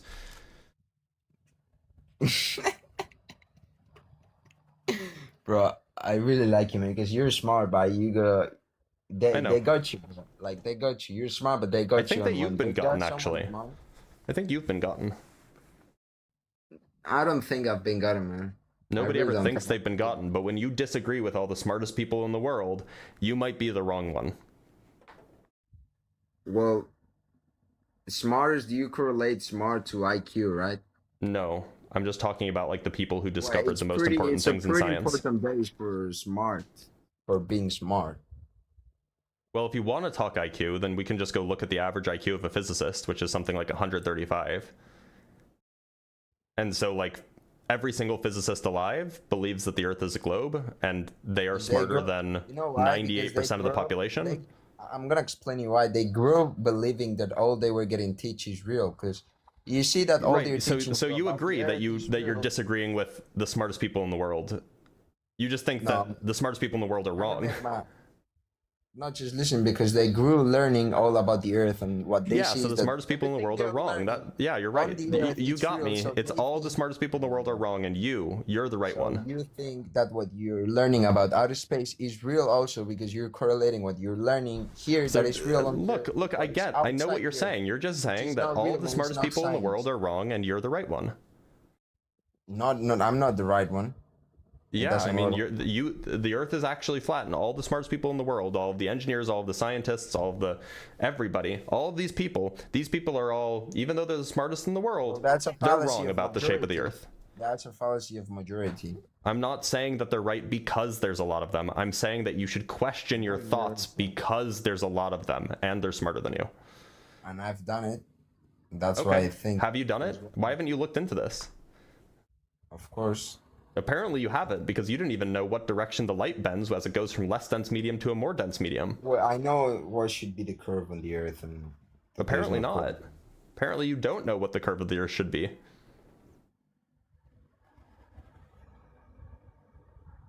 I do. It's 8 inches per mile square, right? That's not even a curvature. From a tangent. 8 inches per mile squared is not how you measure curvature. You measure curvature in degrees per mile, perhaps. No, that could be the other way, but if you're gonna ask a formula and do Pythagoras, you can calculate due to observer of the height and the distance to the object. No, it doesn't have anything to do with observer height. The 8 inches per mile squared assumes an observer height of 0. You don't even know your own. You don't even know your own notes. You don't even know your own talking points. You're saying in reality, you're not gonna see the same at 1 meter than 10 meters than 0. Yeah, the curvature. It is different. Yeah, you can see further if you're 10 meters up than if you're 1 meter up. When you're gonna do experiments in real life, you need to take into account. Why is it that the horizon is further away if you're 10 meters up as opposed to 1 meter up? Because you're increasing in altitude and you explain. Yeah, but now you're further away from the horizon, not closer to the horizon, right? No, because you're seeing more. If you're higher up, then you're further away. And you're seeing more distance. Why can you see more if you're higher up? Because the compression point increases with you. I have no idea what that means. That's not a technical term that's used in any sort of optics or any sort of perspective notion. Compressive point? Yeah, where all compresses in the middle. You know. Are you talking about the point at infinity? The point at infinity is always the same distance away. Infinity. What are you even saying now? Do you not know that when you're doing linear perspective, the convergence point is infinitely far away? You could imagine it is, but at the end it's just at one point where everything compresses. Yeah, and it's infinitely far away. That's the point. Why do you claim that? That's how it's defined. You know, if I go into the sea point and of look convergence, the vanishing point, is infinitely far away from the viewer in linear perspective. The horizon is an apparent effect. It's apparent and geometric. Not geometric at all. It's more apparent. It is geometric, yeah. If you move towards the horizon, can you explain why there's a horizon at all? Like why the horizon is a finite distance away at all? Because the ground ramps up. And you think the ground ramps up? Why does the ground ramp up? It's due to perspective. Perspective doesn't make the ground ramp up. The ground is still the ground. It's always below you. Yeah, but if you see, let's say you have 5 kilometers to see across, okay, and you are 1 meter above sea level, you're gonna see how all the water below you across the sea is gonna be ramping up, and the sky is gonna be ramping down, and they meet at ramping up and ramping down. Nothing's actually bending. Yeah, you could imagine. You could imagine that on a flat Earth, nothing's actually bending, right? The light isn't bending. Do you understand the distinction between what's the way the world actually is versus the way the world appears to be as a result of perspective? Do you understand that those are different? I'm telling you that you could put an imaginary ramp on your head to the floor and to the sky, and they will meet at the eye level. What they will compress at that point. I'm sorry. What? You're lost, man. Yeah, I am lost. I have no idea what you're saying. You should debate angels. I have. You can go watch me debate him like a month and a half ago. He got demolished. demolished. He got like obliterated. Don't talk It with was him now. He it got was demolished. tragic. Proof. It was tragic. No, What? I have to give him time to recover. He is already recovered. He was. No, he requesting after hasn't. that. He hasn't. He still hasn't. He actually was posted a video requesting. recently where he thought that that from the plane's perspective relative to the plane that the landing strip wasn't moving. So he still hasn't figured it out yet. So no, he hasn't recovered. What are you saying? That relative to the plane is not moving? Yeah. Let's 1 sec. Let me pull it up for you. Let me pull up the video. It's somewhere. Okay, I'll just filter description. Angel. Okay, yeah, this is from June 21st. This is for my birthday. This was such a good birthday gift. What a delightful person. Coming and giving me such good content on my birthday. Yeah, so here's the runway moves under the plane, Blitz. Is that what you just said? from the plane's perspective. Yeah, duh. It's called relativity. Wow. Can I see evidence for that, please? I'm sorry, do you think that from the plane's perspective, the plane is moving? The plane is moving, yes. The runway stationary, bro. So he still thinks that from the plane's perspective, the runway is stationary and the plane is moving. From the plane's perspective, relative to the plane, he still thinks that. And so he hasn't recovered yet, no. If you are the plane, like let's say you take consciousness on a plane, you would be able to see how you are moving. Yeah, from the plane's perspective, the runway is moving towards the plane. Relative to the plane, right? Yeah. Relative to the plane. Right. So it's not moving. The plane is not moving relative to the plane. The runway is moving relative to the plane. No, but if I took consciousness and I was the plane with consciousness, You don't even have to be the plane with consciousness. You can just be someone in the plane. Okay, and I know that I'm moving. Relative to yourself, you're of course not moving. Inside, you mean? Relative to your own reference frame, you're not moving. Relative to the ground, of course you're moving. But if I move my legs, I'm gonna be moving, and I'm gonna know that I'm moving. Relative to a person in the plane, the ground is moving. But the plane is the one moving. Relative to what?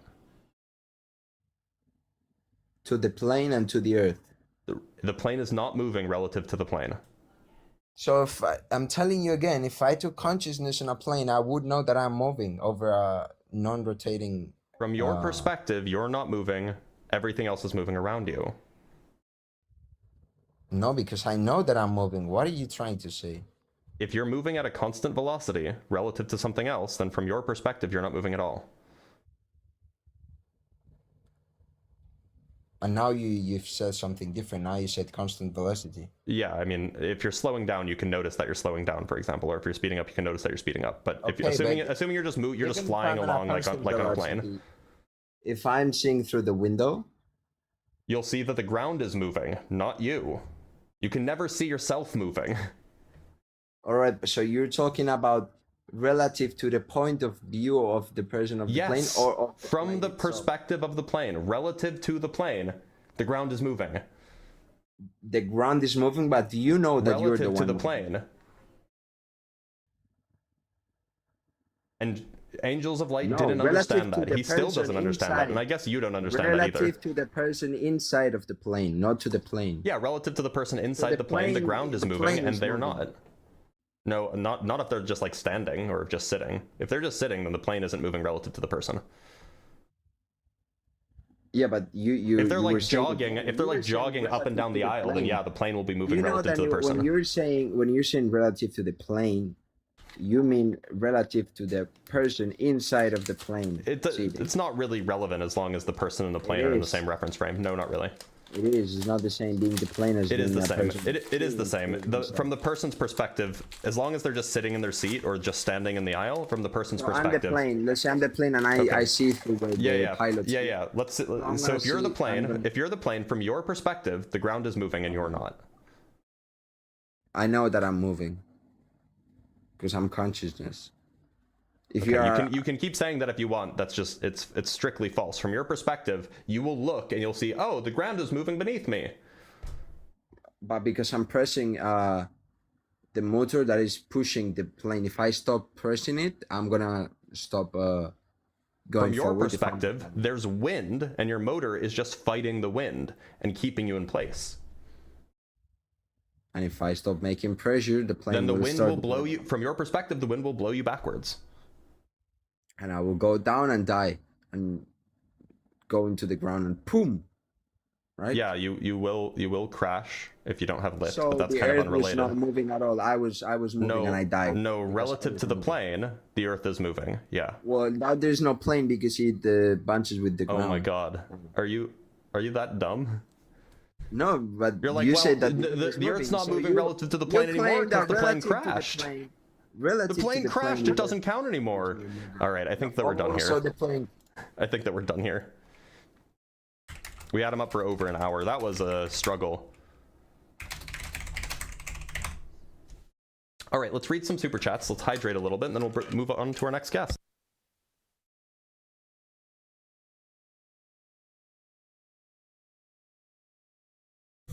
Okay, we have some super chats to read. You guys have been very generous. Thank you so much. I appreciate it a lot. From the Rabbit Squirrel Sage with $2, all hail the emissary of the lava lamp. Indeed. Click, clack, click, clack. Clickety clackety. From Game Guy with the $5. This is my first time catching Dr. Mr. Blitz live on his own channel. Here's some money for dealing with these flirts. Well, if this is the first time, welcome, welcome. I haven't been live in the last few weeks on my own channel because I've been busy, but I appreciate you being here and thank you for the $5, bud. From Christopher Sanford with the €5. Simple question. When planes come into land, do they have their noses tilted down or up? You can observe this. They must tilt down, right? Right? Unfortunately, for all the flat earthers, no, they're still tilted up. That is the reality. They land like this. From Jail with the $10 Australian. Feel I need to say thank you for keeping my mind off things in a really hard time. Lost my mother in a fire on the 21st. Your videos have been really helpful. Thank you for the distract. Jail, I'm so sorry for your loss. That's incomprehensibly tragic. That's so much worse than so many ways that you could lose a parent. I'm glad I could provide some degree of distraction, but you know, my condolences, and I'm sure the rest of the chat offers their condolences as well.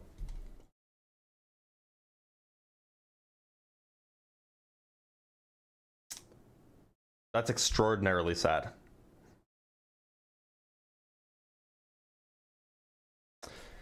Okay, but we move on.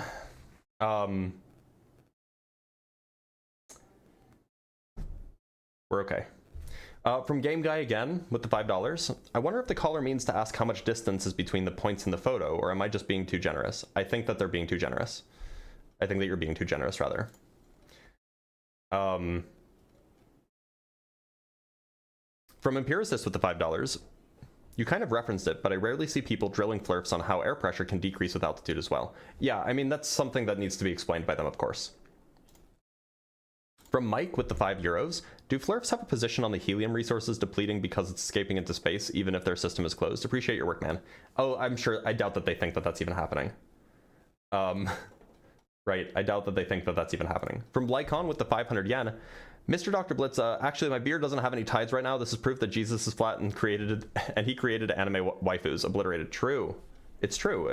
I've been obliterated. From Tim Davidson with the $2. When is a Blitz MC Toon collab, maybe? I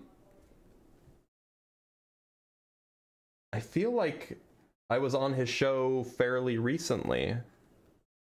Wasn't I? Now I have to look. Or was I just like in the chat? I may have just been in the chat. I don't think I was at, was I actually there? I think I was there. God, I feel like, yeah, I'm pretty sure MC Toon and I had a conversation. Yeah, we definitely did. Unless I'm hallucinating. I know I was also on with FTFE, but MC Toon hosted a, maybe not. He did a react to my view, MC Toon reacted to my encounter with Sully. FTFE reacted to my encounter with Angels, and then I went on FTFE's channel, not MC Tunes. I feel like I've spoken with MC Tune before, but I don't know if it was broadcast anywhere. From Sabine Durain with the $5. I told my bride she was my whole world. She laughed and said it had to be a flat earther then. I had no return. Oof. That's a big cell phone. From Mad Apples with the $5. Dear Flat Earther, Dr. Blitz keeps correcting you and you are clearly wrong on everything you say. Is it not time to reflect on this? It is time, but they have no self-reflection. From Tim Davidson with the $2. He's pulling a Witsit with Vanishing Point. That's not just a Witsit thing, it's an all Flat Earther thing. From Paul with the $5. The light bends around this collar. Indeed it does. The gravitational distortion is immense. From Garain with the $10. Something for your notes. YouTube video, flat earth proof refraction is not just stretching. Shows local scale refraction using cold liquid on a metal cylinder, bringing hidden objects back into view. I will look that up really quick. Flat earth proof refraction is not just stretching. I'll pull it up.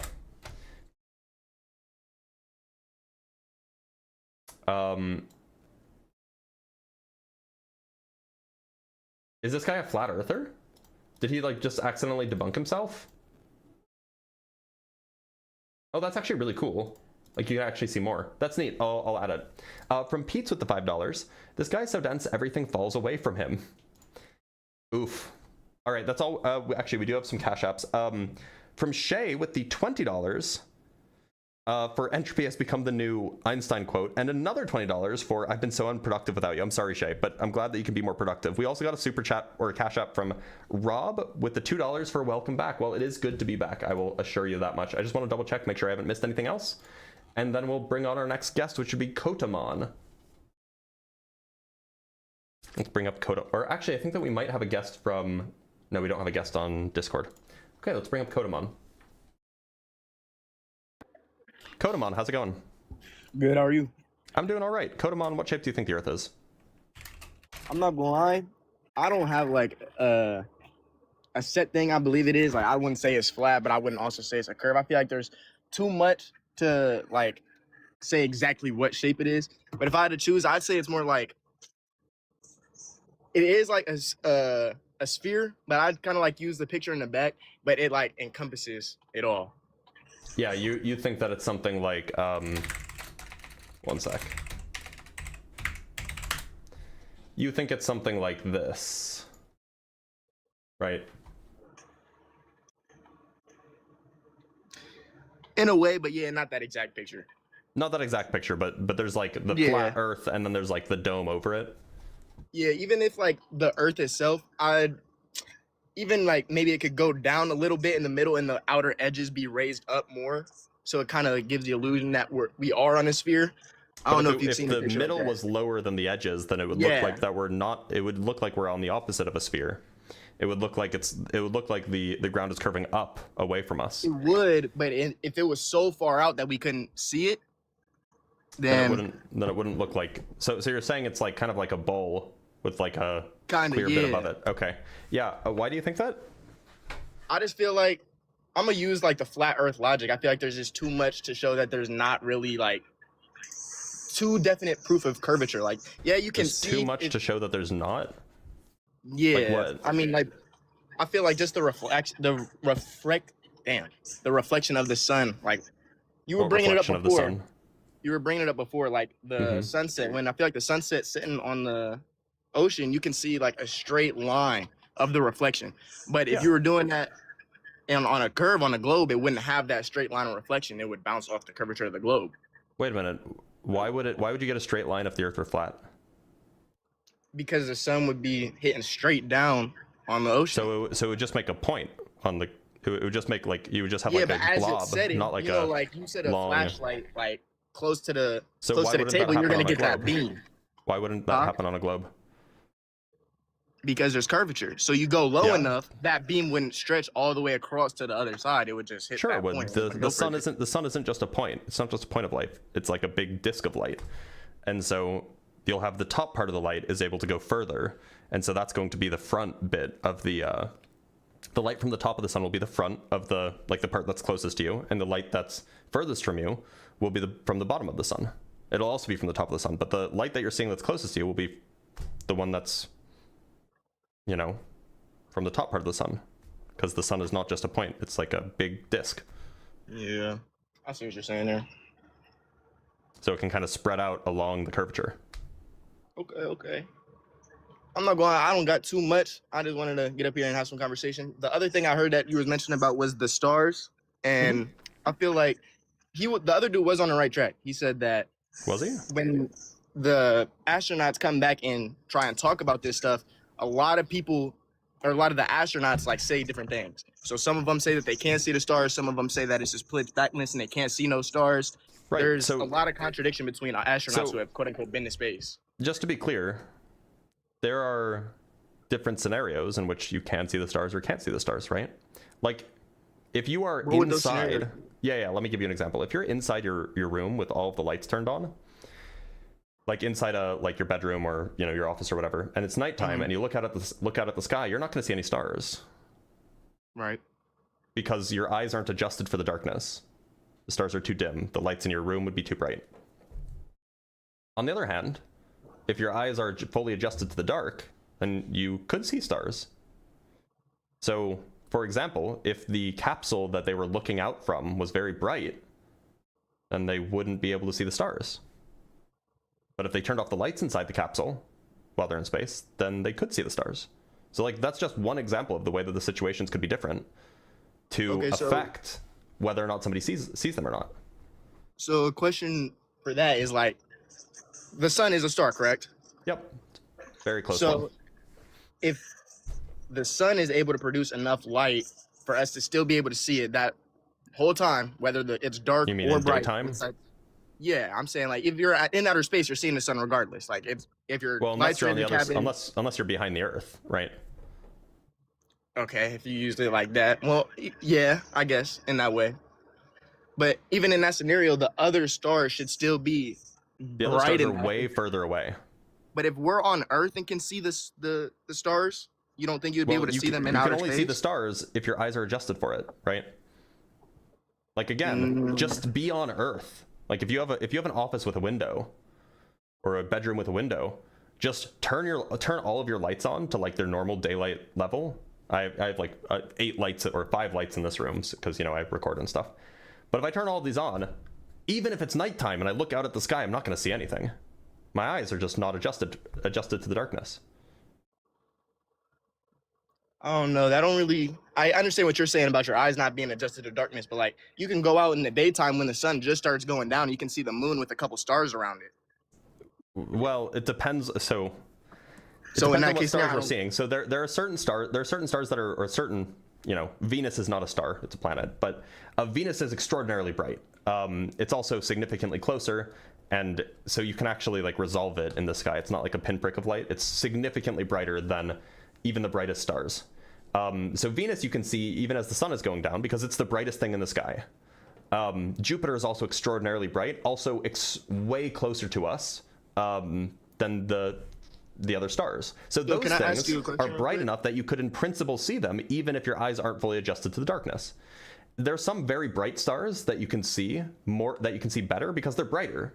But some stars your eyes need to adjust to the darkness in order to see them.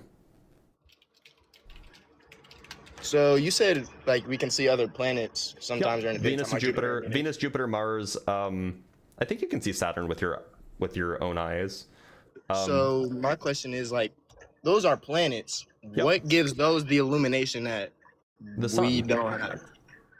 Our sun gives them the illumination. It's the same way. It's the same way that the moon is illuminated. The moon is illuminated by the sun too. So, okay. I see what you're saying. I just don't really understand how that proves that some stars can be visible and some stars can't, because you'd have to assume that some stars can. Look, so what part of the world do you live? Do you mind if you don't mind me asking? Yeah, I live in Ohio. Okay. Do you live in Cleveland? I was actually just in Cleveland, by the way. I live close. Okay. So if you ever go to like downtown Cleveland and you look up at the sky when it's not cloudy, of course, you'll see like maybe some stars, but you won't see very many because it's really bright even at night in Cleveland. It's a big city. Right. But if you go out into like the middle of nowhere, and I'm talking like the middle of nowhere, like the middle of the woods, you can see so many more stars because there's not as much light pollution. Right. So there are some stars that are just brighter than other stars because they're either closer or they're bigger or they're hotter for whatever reason. Right. And so the brighter a thing is, the less you need, or the easier it is to see. And so you might be able to see it even without letting your eyes adjust. So Venus, the moon, Jupiter, these are things that you can see without letting your eyes adjust. And Sirius too. I think Sirius is the brightest star in the sky, the brightest actual star in the sky. Sirius is really bright and really close, so you can see that pretty well generally, regardless of where you are. But there are plenty of stars. In fact, there's something like 9,000 visible stars in the northern hemisphere. If you're in like pitch black darkness, but you can't see nearly that many. Yeah. If your eyes aren't adjusted, or B, if there's too much light pollution. Okay. Okay, yeah, I can get behind that. I mean, that's understandable. You go to a better area, you can see more. Yeah. Another thing I would just bring up is it's been around a lot in like these flat Earth debates and stuff, and I just want to see your take on it. Is like people say they can see the Starlink satellites, and it shouldn't be possible for us to see a satellite that small in what they call is our outer orbit, especially when we can't even make out like a turbine on a plane that's out that far. So doesn't.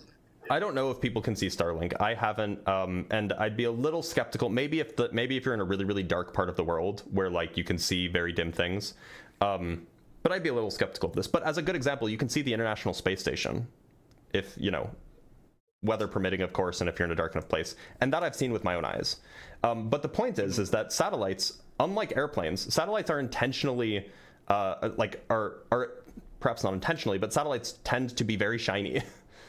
And especially like if it's just after sunset or just before sunrise, because they're so high up, they're still getting direct light from the sun, and that's reflecting down to you, as opposed to a jet plane, which if it's past sunset, you're not going to be able to see the it's just not high enough to reflect the light from the sun.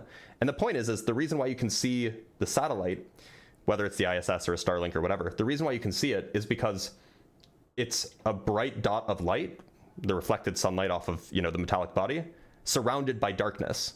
But when you're looking at an airplane, it's like a whitish grayish thing on like a whitish grayish bluish background. And so there's just not the contrast there that you would need to see.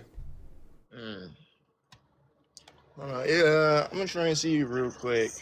I think I got a picture here. So this is what they say the Starlinks are, right? And they say that you can see those from the ground just looking up into the air. But Starlinks are 354 miles high. I don't think even if they had some type of little light or reflection hitting them, that you would be able to see it that high in the sky. Why not? Because that's higher than planes. Like if you put a mirror up there, right? If you put a mirror up there and it caught the angle of the sunlight directly to you, then you should be able to see it. Okay, I could say. Right, and these things are just metal. Metal. I mean, it's not a perfect mirror, but they are just metal. Yeah, but that's like saying you can stick a sheet of steel out in there and you're gonna see it too. We should be able to see every piece of debris. If it caught the sunlight, right? Yeah, sure. Okay, but you could say every single one of those satellites is hitting the sunlight just right for us to be able to see it. Well, that would be a crazy. You don't see them across the like you don't see them across the entire time, right? Yeah, not always, but I could say that it's just like you said before, conditions in the area. Like if you're in an area with a Starlink satellite is not small. How big are they? So the actual satellite block itself is like 10 feet across and 2.5 feet wide or something. Sorry, 4.5 feet wide. Like the size of a small car. And then the solar panel that they unravel is 100 feet across, and solar panels are very reflective. So these are not small things. This is these are like the size of a plane, but they're also super reflective, and they're also catching sunlight and reflecting it back to you when they're surrounded by darkness. I can't see what you're showing me, by the way. These are the Starlink. Oh, my fault. I turned it off. These are the Starlink satellite sizes. I can't see what you're trying to show me, by the way. Oh, you can't see it? No. 1 second. Is it up now or no? Nope. Oh, now we can see it. Yep. So these are the Starlink satellite sizes. This is the 1, 2, and 3. And this right here is the size of a person. So a person standing relative to the satellite. Oh, right yeah, here. yeah. So even the V1 next to it. Yeah, so that's like over 100 feet. That's no. That's like the size of go look at the recent ones, the V3s. That's like over 100 feet. Yeah, the V3s, but you know how many of those are out there? People were saying they saw the V1s when they first came out. The V1.5, which is what you're showing me, would probably be like 30 feet across. That's probably the size of a school bus, if that. Yeah, if you put a school bus in space and you made it shiny, you'd be able to see it at night. But it's not shiny. Solar panels are very reflective. Well, yeah, they're very reflective, but that's what shiny means. All right, I'll give it to you. I see where you're going. I'm not gonna argue over that one because they are reflective. By the way, like you can see the international, and you know, we could debate over like how big should you be able. You can see the International Space Station with your own naked eye. I've seen it myself, and not only that, I've seen videos from a person who basically just took a telescope on the ground, pointed at the International Space Station. They tracked it. And you can actually see the shape of the International Space Station. You can see the solar panels. Like, it is what they say it is. It's not just a dot in the sky. Right. Well, yeah, I'll do it. Shoot. Yeah, that's really all. I just wanted to hear your, your things about it. Something else you brought up about, like, how you listen to very high IQ holders, and like the IQ holders and astrophysicists are very high, and they have facts that can, you know, lead to the curvature of the Earth and that we live on a globe and stuff like that. So this is a little bit off topic. This is my last thing before I get out. You did say you're not religious at all. I'm not. And my question to you is, why aren't you? When currently the world's highest IQ holder, his name is Yoo-Hoon Kim. He has an IQ he's not of 226. actually the world's highest IQ holder. Well, currently. No, he's not. How is he not? That's made up and fake. How? The company that tested him was his own company.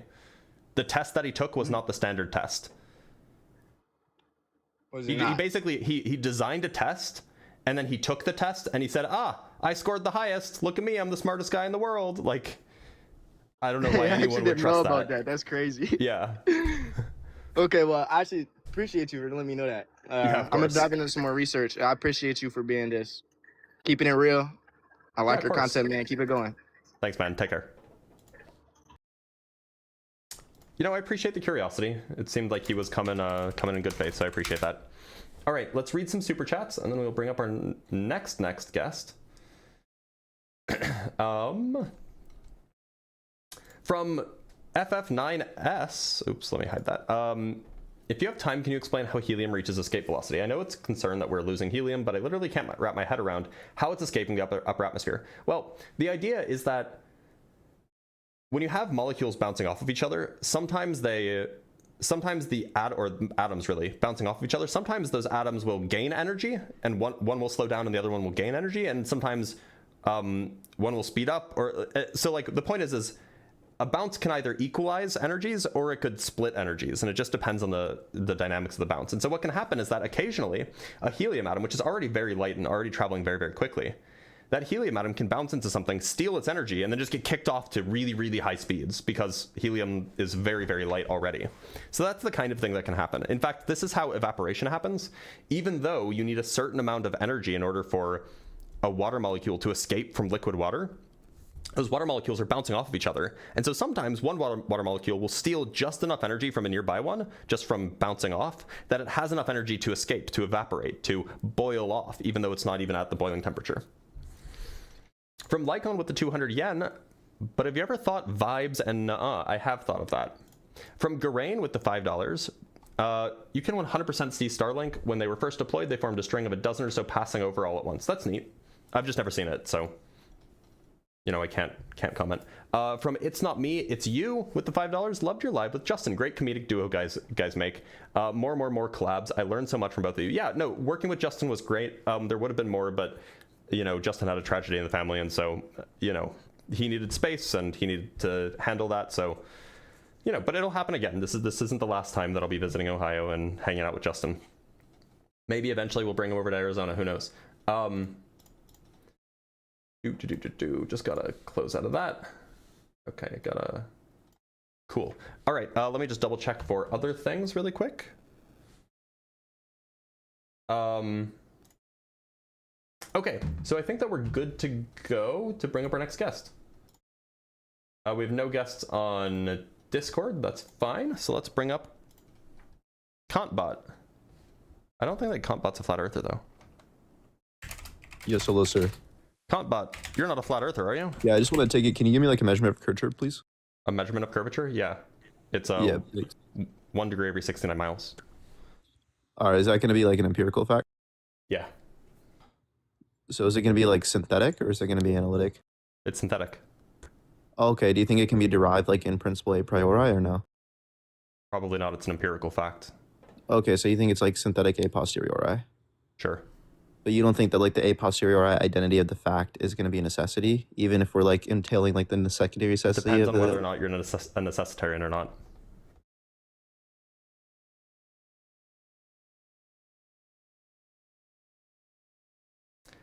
Kantbot is a known troll. What's his name? We know him. We know, well, I don't know him personally, but I think he's a friend of Ian's. Let's bring up Sparky. Sparky, how's it going? It's going great. Glad to hear I don't it. want to take up too much of your time. I joined just to say I love you. I love everything you're doing. You don't love me. You don't even know me. No, I appreciate it, Sparky. I know you. I know you plenty, sir. Thank you. That's it. All right, take care. Kick me. All right, you've been kicked. God, I'm hungry. Fortunately, today's live, no, it's not actually sponsored by Reese's, but how cool would that be if Reese's decided to sponsor me? That would be amazing. Also, these Reese's are warm and melty. I need to go put them in the fridge. Okay, I guess I'll put them in the fridge later. I was hungry too. That's a bummer. 1 sec.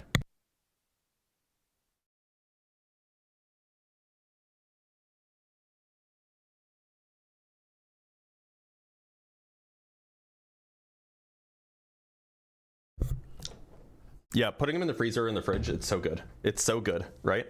Right, so it is currently 11:02. We manifest your Reese. Oh, I would love that. That would be so good. I honestly, I will do it for free because I just love Reese's a lot.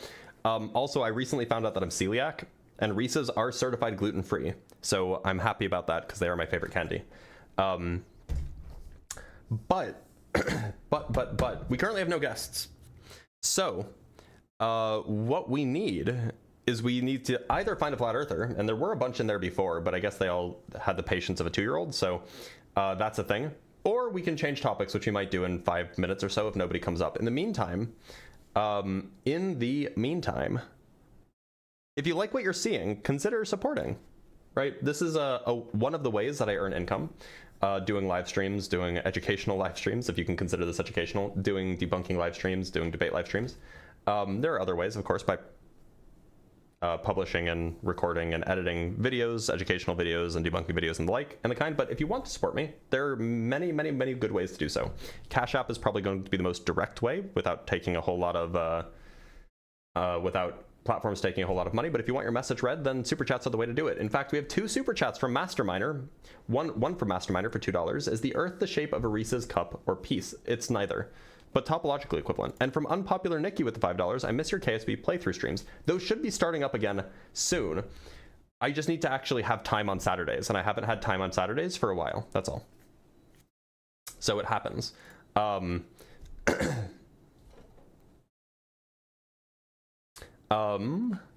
right. I just want to double check something really quick. Sorry, y'all. Give me 1 second. Okay, so what we're going to do is we're going to, oh, Science with Freddy is here, but Science with Freddy doesn't want to come up. So let us change the topic briefly. Well, it doesn't have to be brief. We can just change the topic for the last hour. We can change over to an adjacent topic. Bada bing, bada, oop, something happened. Oh, what happened? Where'd the background go? Oh boy.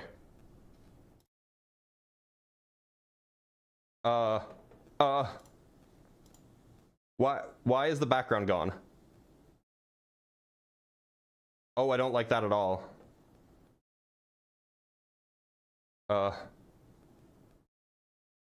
Why can't I see the text? Where'd the text go?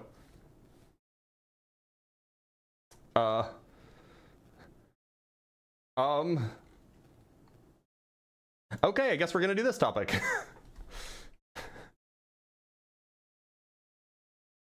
I need to fix it at some point, I guess.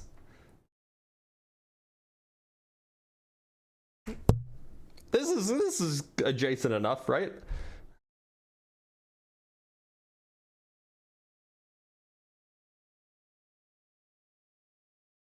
Close enough.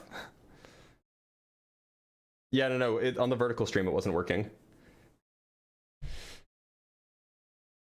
From Dr. Joe with the $5, thank you so much. Seeing you in a black hole is irony. Also, just wanted to support. I appreciate that. I appreciate that. Well, we'll see if we can get some conversations going here on this topic. God, eye is itchy. It's my shirt. My shirt is also black. Yeah, the vertical streams are the ones that had a problem. The horizontal streams were fine. What happened to the flat Earth topic? Well, no flat Earthers showed up, so the flat Earthers they left. It is the way of things. Okay, now I have to figure out what's going on here. Why are they gone?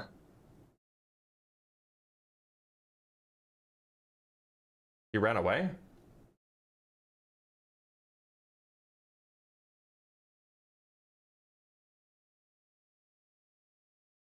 Your claim is that creationism is false. Do you have any evidence to support your claim? I do. You should come up. You should call in. We can talk about it. Flat Earthers are a dying breed. That's exactly it. Yeah, it's a visual bug. Oh, wait a minute. So it was appearing for you guys? No, it's not appearing for you guys. From Tim Davidson with the $5. My buddy is into fairy girl body pillows, so I got him a life-size one. The pillow is a few feet long, but the girl is 4 inches long. I don't know why you're telling me this, Tim, but I appreciate you sharing. All right, we have a guest in Discord. Let's talk to Billy. Billy, how is it hanging? Gotta unmute yourself.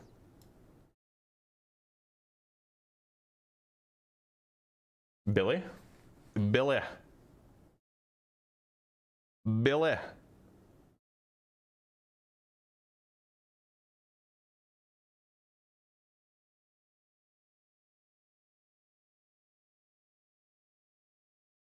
Billy.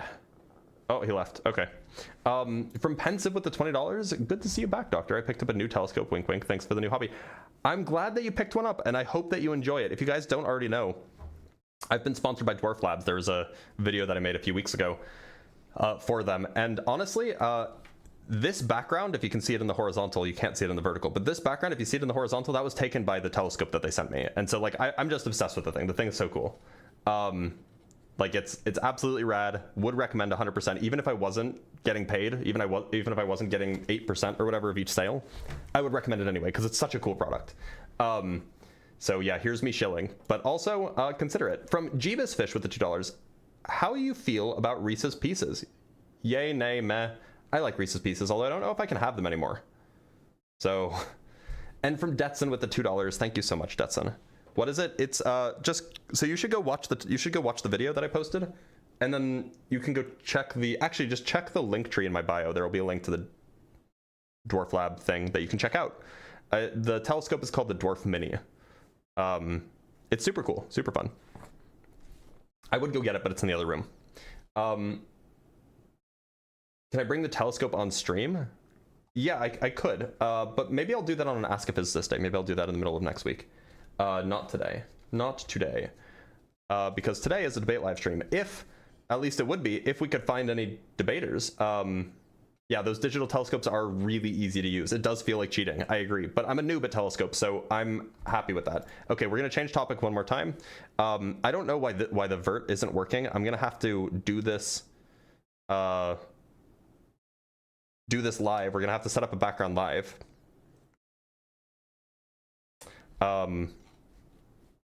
We will do close that, and then we'll add an image. We'll add a that. Put that in the background like it usually is. I don't know why it broke, but it did. And then we'll put it down here. See, we have a background now. We're getting there. And then we just need some text. Text.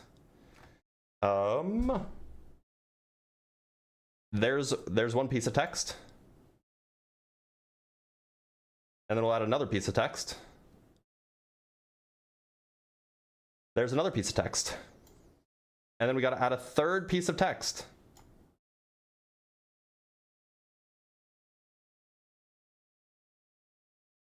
There's another piece of text. And we have to add another piece of text. There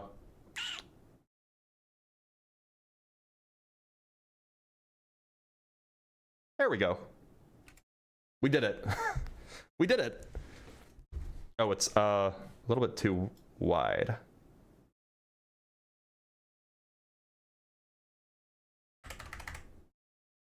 We got there. Oh, I need the link. Yeah, you're right. And then we need another piece of text. There we go. Bada bing, bada boom. And then maybe we like move this one up, and then we move this one down, and we move this one here. I don't know why this happened, why I had to redo my background live, but we did it. It only took a few minutes. Still a bit wider than the video, and then I can just do this. There we go. Bada bing, bada boom. Hopefully that sorts it. Oh, did we get to 100K likes? We did. Okay, that means the hair comes down.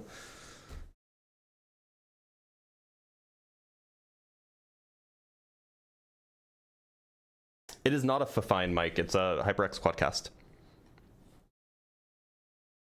All right, now this, surely this topic will get some bites, but maybe not. Maybe we won't get any bites and just nobody likes me anymore. If nobody likes me anymore, I get it. Doesn't all show up on your iPhone Max? God damn it. Okay, we'll make it all show up. There we go. How's that? Is that better?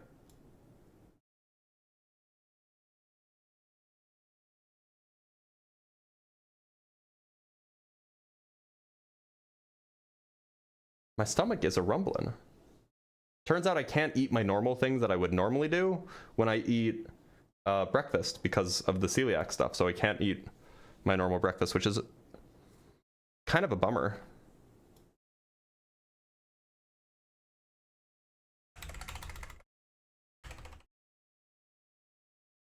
So I'm kind of hungry. Well, while we're waiting, we can bring up this. Oh, hold on. That has to be down here. That has to be down here. Okay, we're good. From FF9S6B2 with the $5, my friend went from atheist to pantheist without changing a single belief, just the definition of God. Is there any real debate to be had there? Not really. That's just a semantic dispute at that point. And from Debilis with the 50 Danish kroner, I'm having a blast watching your content. Keep up the good work. I'm glad you appreciate it. It's always good to see people that appreciate the work. Gluten is indeed the stuff that I can't have, right? Let him eat fruitcake. Celiac means you can't digest wheat and gluten. Celiac is more than that. It's not just a gluten, not just an inability to digest. It is an autoimmune disease where if you eat gluten, your body attacks your small intestine.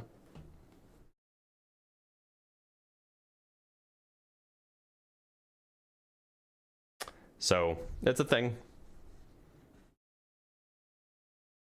I don't know if you can do gluten-free croissants.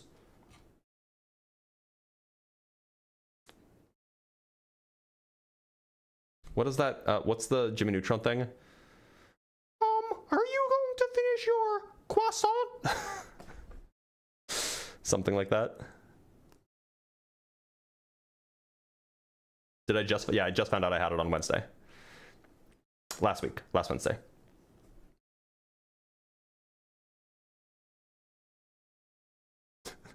That's Carl from Jimmy Neutron. Can you do a whole live stream as Carl? I don't think I can, nor should I.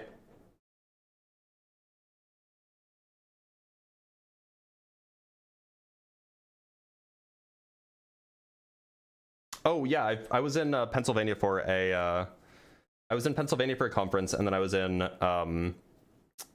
Ohio to work with Justin. From Brett Anderson with $5. Thanks for awesome videos. They help make the 12-hour night shifts go by quicker. I'm glad that they can. Did the celiac contribute to your health issues earlier this year? Probably not, actually. Probably unrelated. It's crazy, right? Crazy. Why should I believe your cosmic accident worldview? Well, if you want to come up and talk about it, you can. Oh, Cody. Okay, Cody's in the box. Cody's been wanting to come up for a while, but we don't have anybody else in the box, so we'll bring Cody up. All right, Cody, you're here. Get used to it.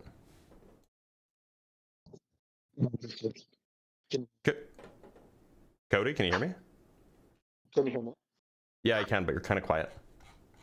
1 second.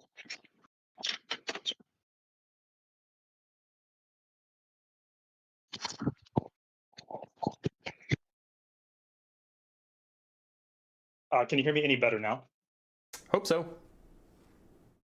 Yeah, it does sound better. Okay, cool. All right, what you got for me this time? So I wanted to run a new argument by you. Sure. I've been wanting to run it by you for a while. So should I just get started? Yeah, go ahead. I'm actually gonna write it down, so I'm gonna pull up the notes really quick. Okay. Yeah, give me 1 sec. The notepad, and then we gotta pull up. Is this gonna work? Okay, that's gonna work. Cool. Neato. Okay, cool. Fire away. Okay. So premise 1 would be that anytime we speak of concept or have a word and a language, that word or concept is either meaningless or it is grounded in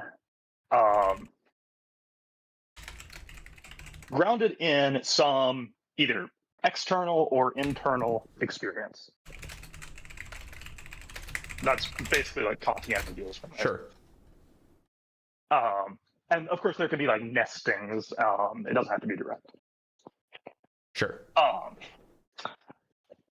So next premise would be that the concept of forness, like FOR-ness, or equivalently, not equivalently, I wouldn't say, but analogously, like aboutness or even telos, does not have anchoring or kind of grounding in any external experience. Okay. And the third premise would be that within quantum mechanics, certain interpretations of quantum mechanics, I should say, there is a notion that the amplitude for a measurement is an ontological feature of the world. The amplitude for a measurement is an ontological feature of the world. Okay. And then premise 4 would be just a corollary of that. Under those interpretations, forness is an ontological feature of the world. An ontological feature of the world. Okay. And then from premises, I guess premise 2 and 1, there is no, how do I want to say this?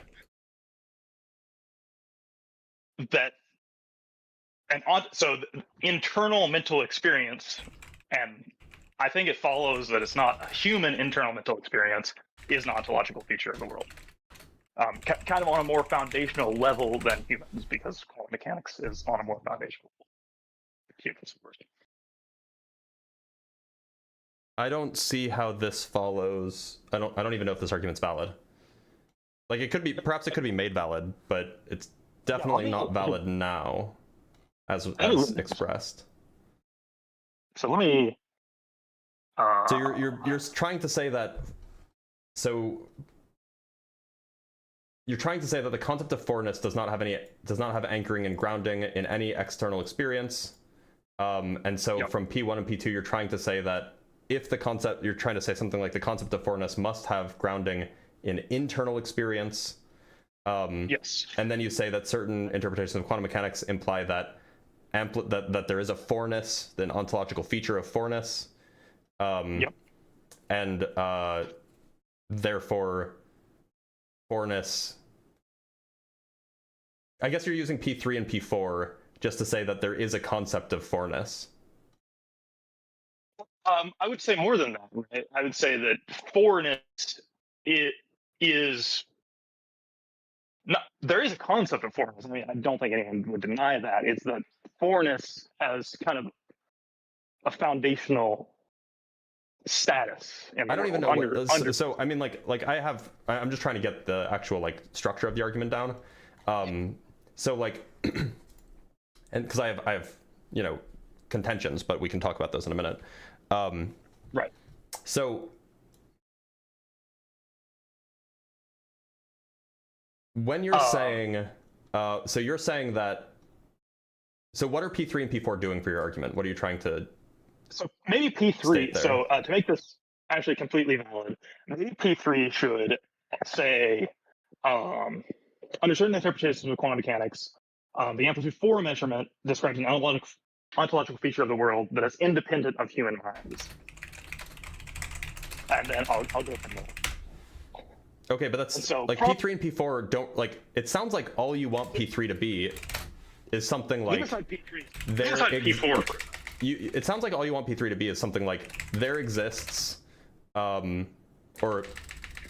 the concept of fourness has ontological status independent of the human mind.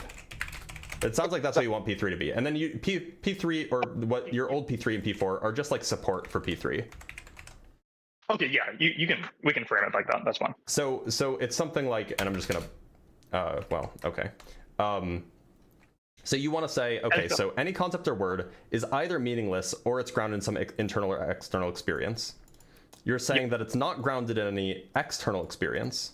So it's either meaningless or it's grounded in internal experience. And then you're saying that that fourness is grounded in internal experience.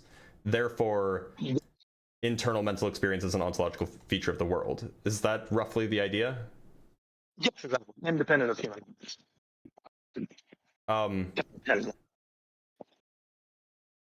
Okay, so.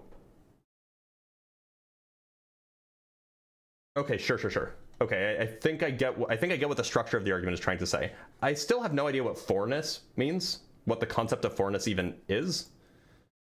Well, I mean, if we say the amplitude for a measurement, like, you have some idea of what that means, right? It's just like, so I take it to be like a linguistic connector word. Like, I couldn't give you a definition of for. Hold on. So,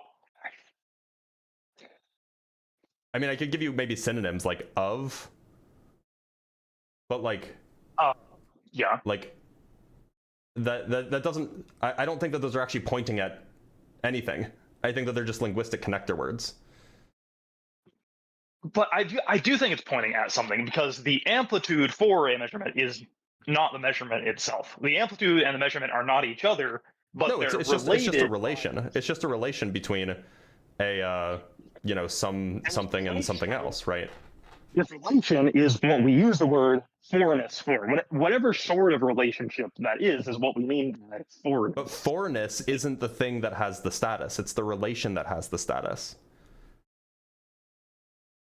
There is no fourness without X for Y, right?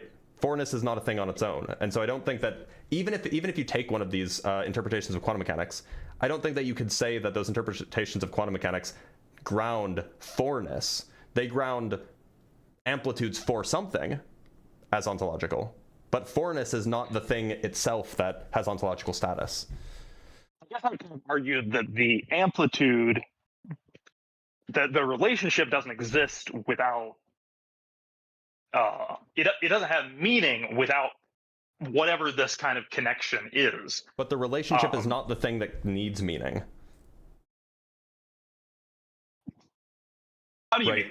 Languages are linguistic descriptions are the kinds of things that need meaning.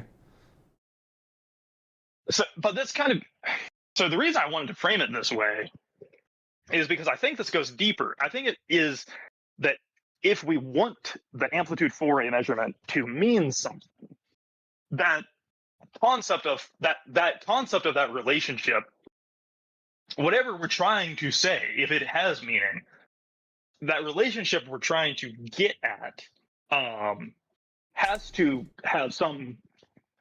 correspond to some internal or external experience. It has to be something that we can mean something by. Well, look, so the description of the thing can correspond to like the words that we use to describe them can absolutely correspond to some internal or external experience. But I think that you're confusing the language used to describe something with the thing itself. I think that's the issue with this argument, right? Like I don't think that these interpretations of quantum mechanics give any ontological status to any language, to any words, to any concepts, rather. They give ontological status to perhaps objects and relations between objects, depending on whether you're a relationalist or whether you're some kind of like, what's it called? A substantivist or something like that, right? But they're not going to give ontological status for concepts. That's not even really saying. I would probably be satisfied with just you accepting there's an ontological status of the relationship, because that relationship, and maybe it would be better if you wanted to, we could use a word instead of forness, we could use a word like directedness or telos or whatever. Well, I think that you could, so it just depends on whether you are a relationist. Is it relationalist? They're different philosophical notions of thinking that, you know, like there's this idea that space-time is either purely built from the relations between objects within space-time, and then there's this idea that space-time is just a thing that exists and has its own status. If you are a relationalist, then you hold the view that the only status that space-time has is insofar as different objects are related to one another, like spatially or temporally. That there is some that space-time is the relationships between objects, like the distance and time relationships between objects. A substantivist would say something like, no, space-time is a thing in and of itself. It's a thing that exists independent of those relations. Now I kind of I'm on the fence about that, but I don't think that saying that there exists relations between things, between objects perhaps, I don't think that implies the existence of a mind.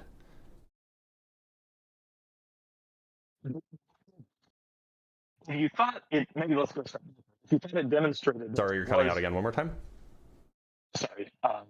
Is this more? No. Oh, one second. I'm not sure what's going on. I'm sorry. Is this any better? I think so.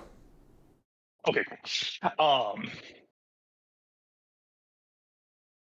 So because I'm not sure if the space-time question is relevant or like analogous here. So let's try to stick with the amplitude for measurement concept. Just because I think I don't know that there's an analogy to be had. Well, the point is that a measurement. So in that case, and perhaps it's not analogous, because in that case, what we're saying is that there is an associated concept.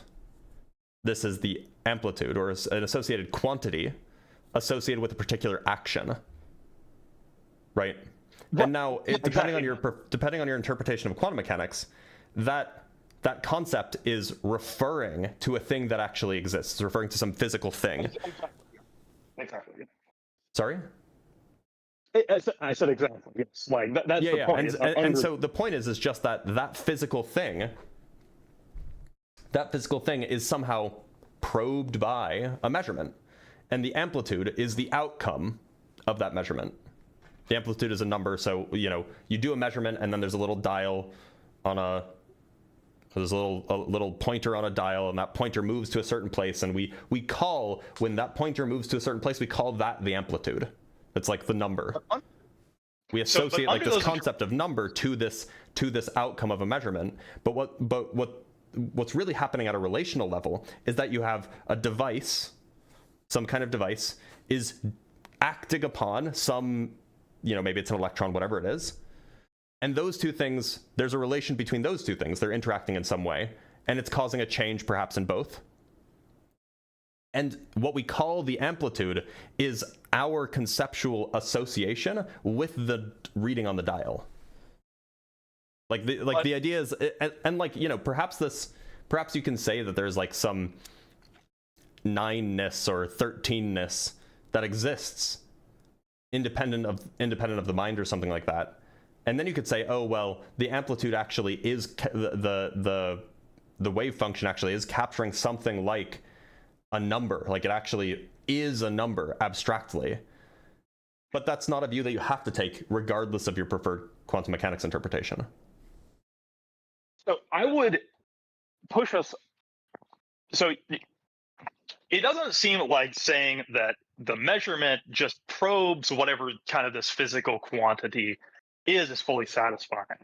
And that's something kind of unique to at least certain interpretations of quantum mechanics, which I think you would in particular hold to an interpretation where this is not true regardless. No, it is. It is. The wave function is a physical thing that's being probed. Like if you split, if you're not talking about the universal wave function in like a many worlds interpretation, for example, let's say that you're not talking about a universal wave function, you're just talking about the wave function of an electron. The point is the wave function of the electron is a physical thing that's being probed by some measuring device. But but the amplitude refers to things that aren't measured. Like it's physically significant, and this is kind of what's cool about quantum mechanics. Is it's physically the amplitude is like a conceptual breakdown. It's an amplitude you could think of as like a basis, or it's as a coefficient for a basis element. It's like one way of decomposing a wave function, but that's like a mathematical representation of the physical thing. It's not the physical thing itself. But I would argue under these interpretations it is the physical thing, because it's not the interpretation. I've never heard the claim that like the numbers are the physical things that exist, but rather it's the wave function, and then the wave function can be expressed mathematically in an XYZ way. I mean, if there is an interpretation that says that actually the numbers themselves are the ontological things, then that's a view that you can take. It's not a view that I've heard. So my interpretation would be that the physical thing is the quantum state. Yep, that's another word for the wave function. Yeah, not quite, because the wave function is projection of the state. No, the wave function isn't the project. No, you're thinking of the positional wave function. The wave function is not a function of position, right? The wave function is just it. The wave function is used colloquially, or the wave function is used to describe the quantum state, right? That's how I'm using it. Are you saying the ket psi is the wave function? Yes. Okay, yeah. As in it obeys a wave equation, right? Yeah, that's the thing I think is real too. Yeah. But that thing is not the amplitudes. That's a physical state. But now you can figure out. All you can mean by the amplitude is what happens if we think about what sorts of results we would have if we were to take a certain measurement at a certain time. That's kind of what we mean. Yeah, so you can run counterfactuals, and you can say, okay, so this wave function, if it interacts with XYZ thing in an ABC way, then we get XYZ output, right? And so we can express mathematically, we can do a decomposition, this is from the completeness of Hilbert spaces or something like that.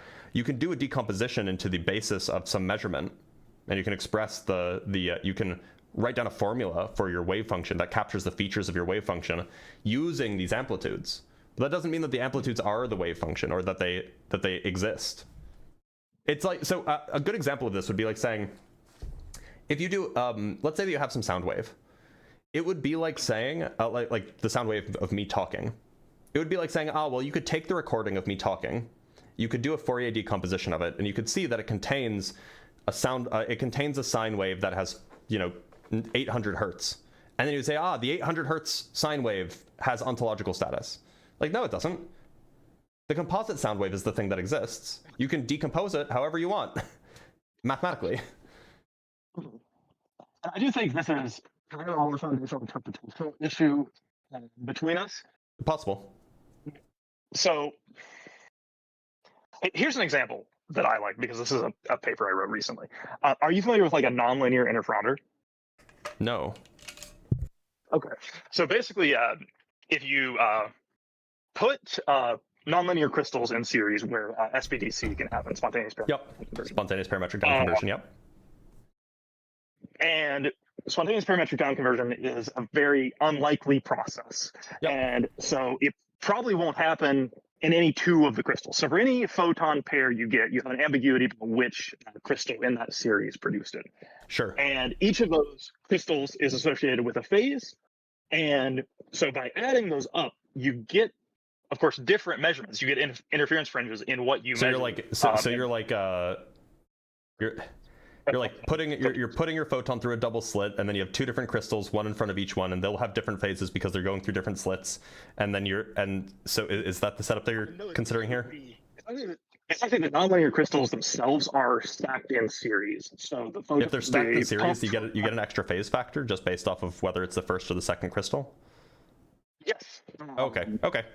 I didn't know that, but I'll buy it.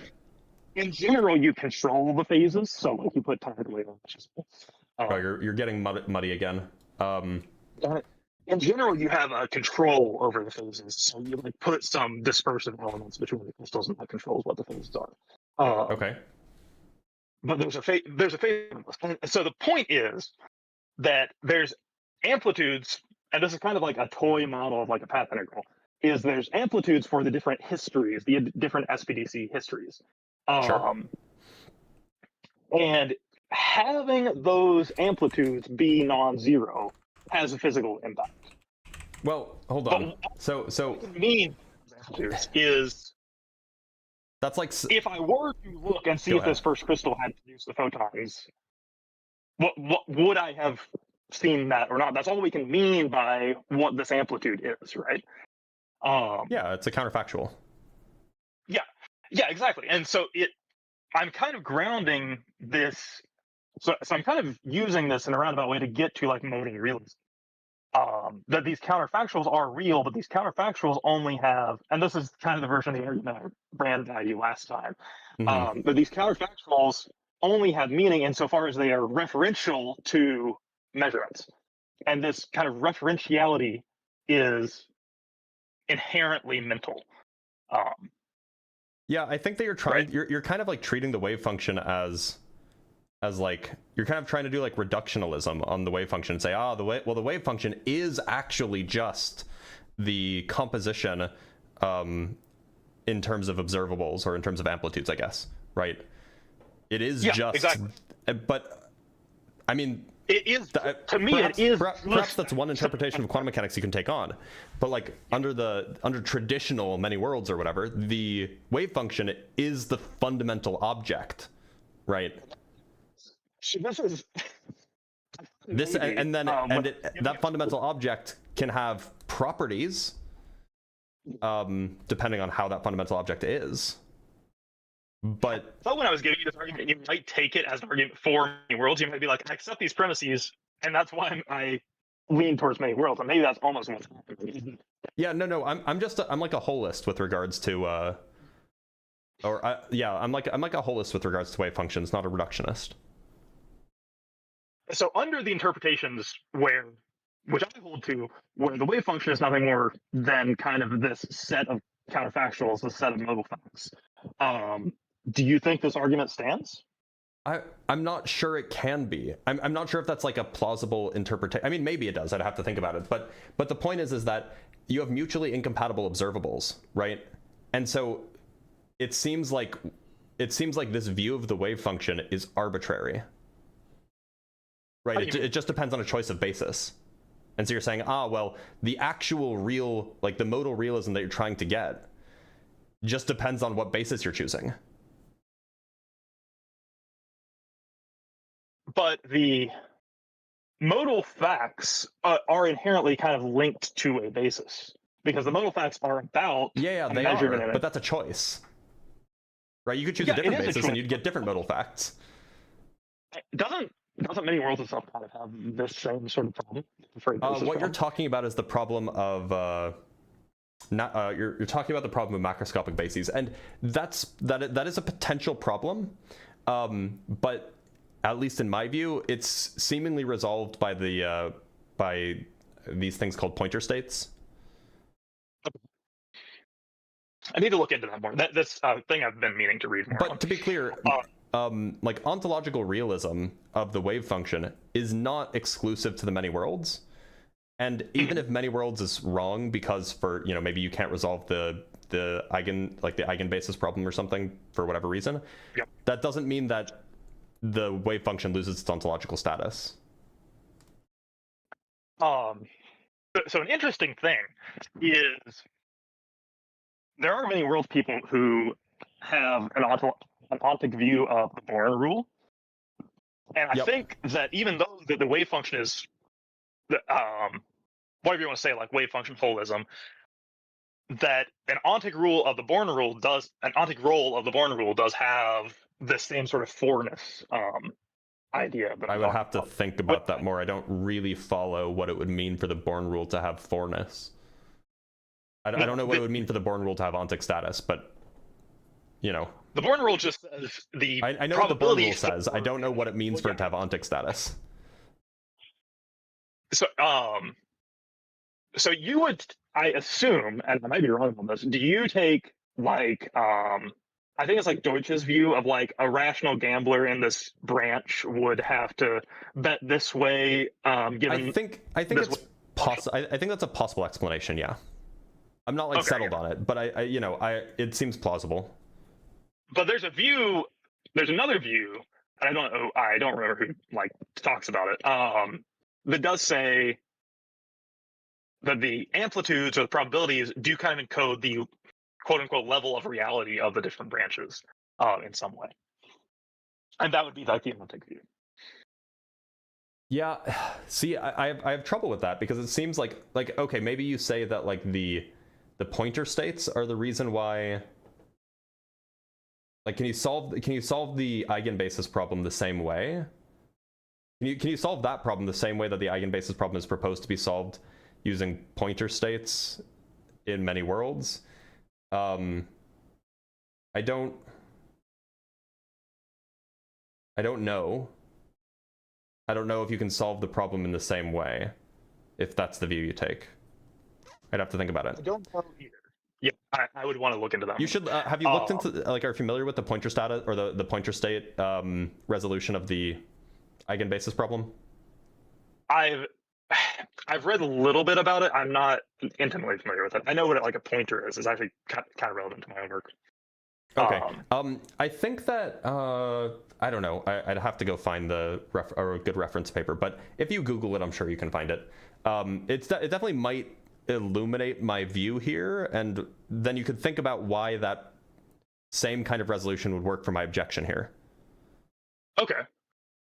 But I'm not familiar. Do you know, like, where I can read, like, do you know, like, an author who holds this view that the Born rule has this ontic status in the way that you've described? Not so much about the Born rule, but about kind of the modal realism thing.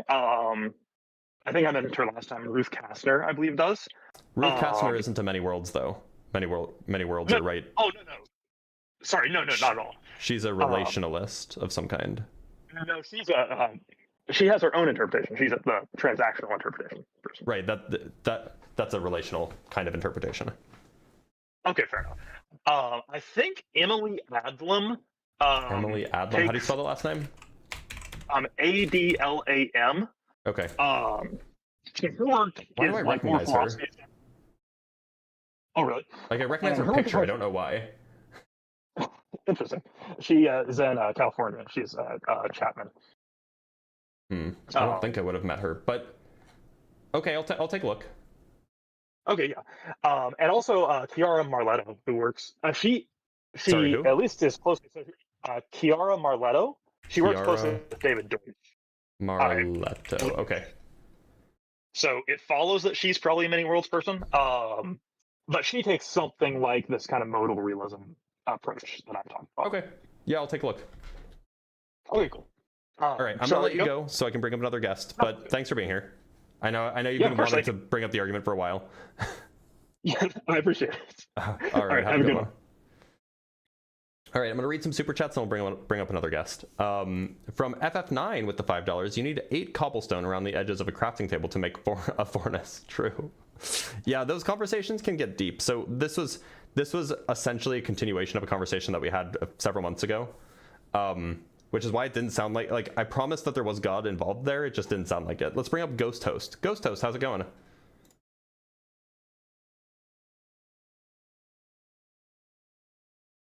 Ghost Host? Ghost Host? You're muted. I can't hear you.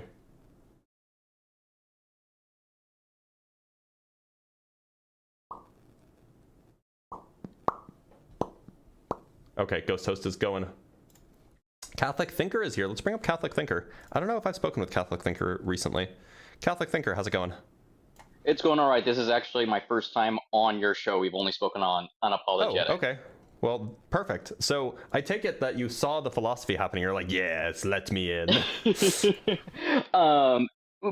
It was more of I finally have a chance to really start looking into priority monism in regards to my argument. And since you were the one to bring it up. Yes, I ruined Ian by mentioning priority monism. Is that a view that you hold? And if it is not, do you know of anything good that I can look into? It is a view that I hold. And I hold it strictly because of quantum mechanics, my preferred interpretation of quantum mechanics. Okay. And I've done like some very cursory reading in between stuff that, like I mentioned before, I've had a lot going on in my life. You're good. I hope everything's okay. Yes. But so from what I understand, instead of the view of where the universe is the set of all things that exist, priority monism is the view that the universe is that which exists, and then you and I are coming from that wholeness of the universe. Yeah, it's something like that. Okay. So, what I'm trying to understand is what this means for the argument that I had presented on Unapologetic, and what are like some of the because it almost seems to me then that if the universe is the whole, like the from which everything else comes from, it seems that it would still be the quote unquote simple that I was trying to argue towards. Just we're going about the same conclusion in like almost the reverse direction, it seems like, but I feel like that's a misunderstanding on my part.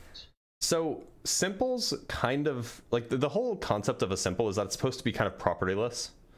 But the point of priority monism is that the fundamental thing is the thing with all of the properties.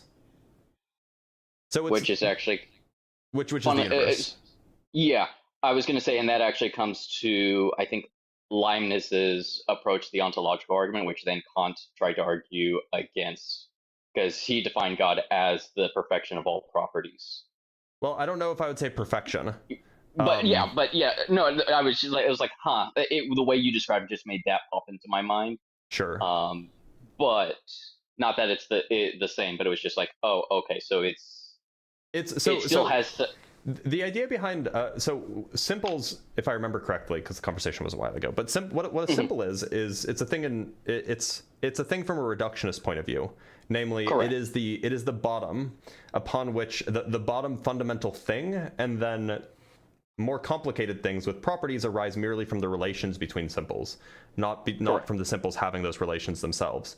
But the priority monist wants to say something like, there are no simples. The simples like reductionism is false under the priority monist view. So there's no there's no idea of you can get to more fundamental things by breaking them down into things with simpler and simpler properties until you get to zero. The idea is just that in fact the fundamental thing is the composition of all things rather than the reduction of all things. Okay, so either I would need, so if I want my argument to work, I would need to either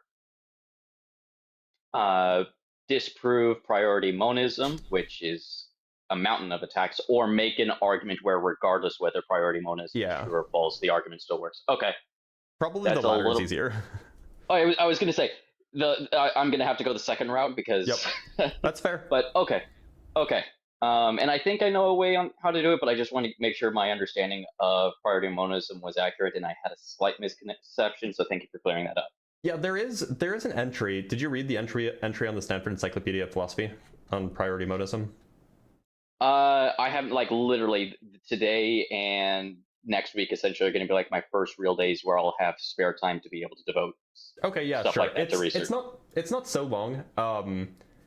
You know, it's the Stanford Encyclopedia of Philosophy, so it does, you know, it tends to be wordy, but you know, you could read it in an afternoon if you put your mind to it, right? Yeah. But yeah, I mean, so go take a look. Maybe that'll give you some intuition. I read it once and I'm like, oh, this sounds just true. It was just compelling to me, but maybe not for everybody. And it'll also give you some ideas to like what the arguments for and against are, so you can kind of feel out for what the kinds of ideas that people have had about it. So that might inform your argument formation better. Yep, appreciate it. That was it. Okay, well, thanks for being here. Take care. Yep, bye. There was somebody in the guest box just a minute ago, Mysterious Thinker, I think, or something like that. But they left. And to answer your question, John Makovsky, no, it's priority. So like A has priority over B, or 2 has priority over 1. So it's priority, and then monism, MONISM. I can just pull something up really quick and show you guys what I'm talking about. This is the Stanford Encyclopedia of Philosophy entry on priority monism.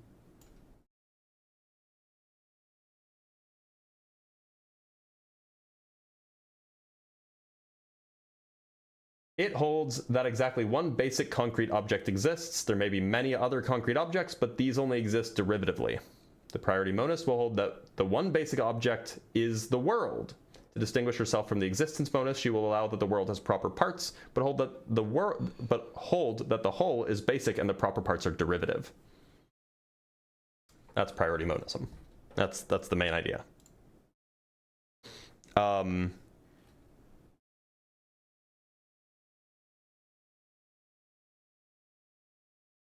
Not like the Minecraft cube. It's like the opposite of the Minecraft cube or something. Well, it looks like that nobody else wants to come up. So, I don't know. It seems like TikTok is TikTok, YouTube, all these, there's no more theists anymore too. You guys use but conjecture and can't disprove the Quran. Flip-flop layman scientists. Need wisdom. If you want to come up, you can. You pronounced my last name right, which never happens. Well, I'm glad I could. All right, let's bring up Mysterious Stranger. Mysterious Stranger, how's it going? Good. How are you? Can you hear me? I can. I'm in a good mood because I just had 2 good conversations. Mysterious Stranger, do you believe that God exists? Recognize this voice? Yeah, I do. I don't recognize the voice. Who is it? A Mysterious Stranger. Okay. So you believe that God exists? I don't. Why should I? Okay. Because, well, do you believe in the teachings of this historical figure named Jesus? Do I believe in the teachings? Yeah. I think that some of the teachings are pretty good. Some of the teachings aren't. But, you know. Okay. Well, these teachings, well, you know, this historical figure, you know, prayed to the Father, right? And that's the claim, yeah. Yeah, we know him to be God, right? Well, that's the claim, yeah. Yeah. So, this world was basically it's like a trap for humans. A trap, like, in a way that we fall for our selfish desires. We have a weakness, and that weakness is that we all want something. Sorry, so are you going to give me a reason why I should believe that God exists? A reason? Yeah, because the teachings that this man teach leads us towards God. Okay, but I don't believe all of his teachings. You don't believe all of his teachings? Like name just one. I don't think it's good to turn father against son, mother against daughter, and I don't think that the God that he believed in existed. That's 2. Okay. Okay. Let me give you another one then. We know that God is good, right? God is. Well, that's the claim. I don't think that God is real. Okay, yeah. So perfect means good. Perfect does not mean good. Yes, it does mean good. Perfect means good because those words are different. No, because if you're not if you like sin, you could be you're perfectly not perfect. evil, and if perfect meant good, then that would mean goodly evil, which doesn't make any sense. Perfectly evil. I don't believe in the idea of pure evil existing, so I reject that. But like semantically, that phrase means something, and it means like maximally evil or like optimally evil or something like that. It doesn't mean goodly evil. Okay. Well, okay, you could use it in that word terminology, but I'm gonna use it how I wanna use it. Let's just say, good is without flaws. Like you're like perfect, right? Like if you like sin, if you commit like any error, that's called imperfectness. So wait a minute, without flaws? So like, if your goal was to cause as much suffering as possible and you did it in a flawless way, would you be perfect? I'm sorry, can you repeat the question?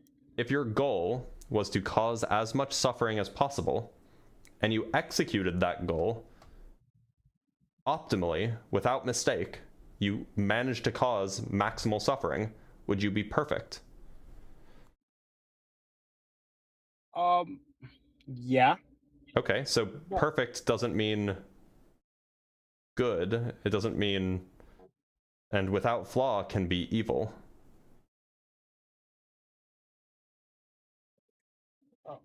Well,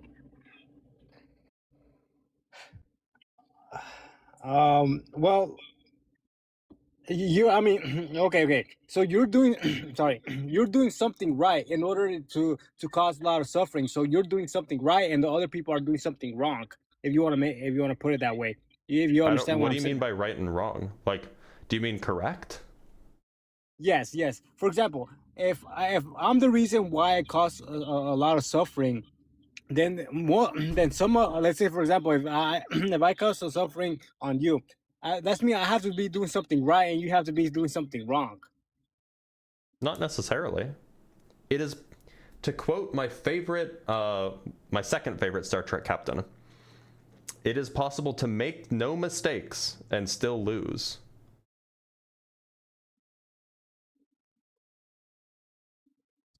I think that was Picard. He's a philosopher? No, he's a Star Trek captain. Oh. Okay. Captain of the USS Enterprise, NCC 1701C. Sorry, no, it was the D, right? Yeah. The D's not. Go ahead. Like opinions. Do you think opinions matter? Do I think opinions? Sure. Sure. Okay. I guess it depends on the opinion, but yeah, sure. Okay. Well, okay. It was just a question. I had a thought right now. I was trying to think it back. Oh yeah. Do you like? If you have no other choices that you could take, you can always look for a higher power, and I think that's what people have been doing. If they want to seek something like hope, they will have faith. They go look for a higher power, help from a higher power. Yeah, people do that all the time. I don't think that it means that the thing that they're seeking is real. You don't think it's real? Yeah. So you're saying their faith is meaningless? I think their faith can be meaningful even if it's not real. You think it could be meaningful even if it's not? That kind of sounds like a contradiction. No, so I would say that it's meaningful if it brings them value. I would say that it's real if it points to some real aspect of the actual world. But things can bring you value without pointing to something real in the world. For example, Harry Potter is not real, but Harry Potter, the story, is meaningful to a lot of people. Yeah. Okay. Well, I don't think I have that much to. I was just wanting to have my thoughts right on this. Yeah. Okay. Well, thanks for being here, Mysterious Stranger. Take care. Yep. For everybody in the comments, number 1 is not Kirk. I'm sorry, number 1 is Cisco. Number 1 is Cisco. Number 2 is Picard. If you disagree, I mean, you're allowed to be wrong. But actually, if you disagree, you're racist. I can't believe that you don't like the only black captain. Come on, do better. Me, I, Blitz, an anti-racist. My favorite captain is Cisco. But I guess you're not an anti-racist. Also, Cisco was a captain. Yeah, he got the promotion.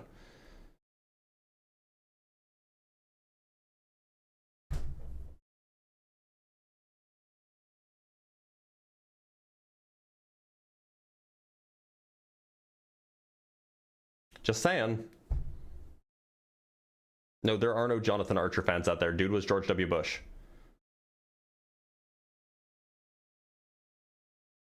Okay, I guess technically,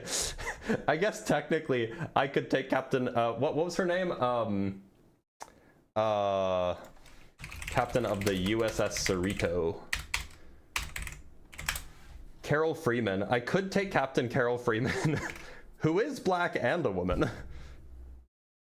So, but no, I you know, maybe I'm just a little misogynistic. I just like Cisco more than Freeman. Hashtag cancel Blitz.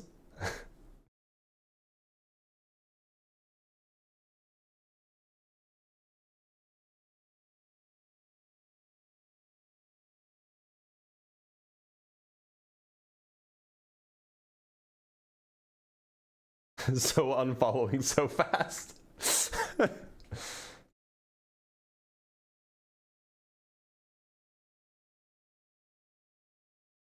Anybody who picks Janeway is a certified racist. So would you rather be a racist or a misogynist? I don't know the answer to that. I would rather be neither. Maybe the right pick is Freeman. All right, y'all. It is that time. I need to go eat lunch. I'm very hungry. So I'm gonna end the live stream here. I just gotta double check, make sure I didn't miss any cash apps or anything.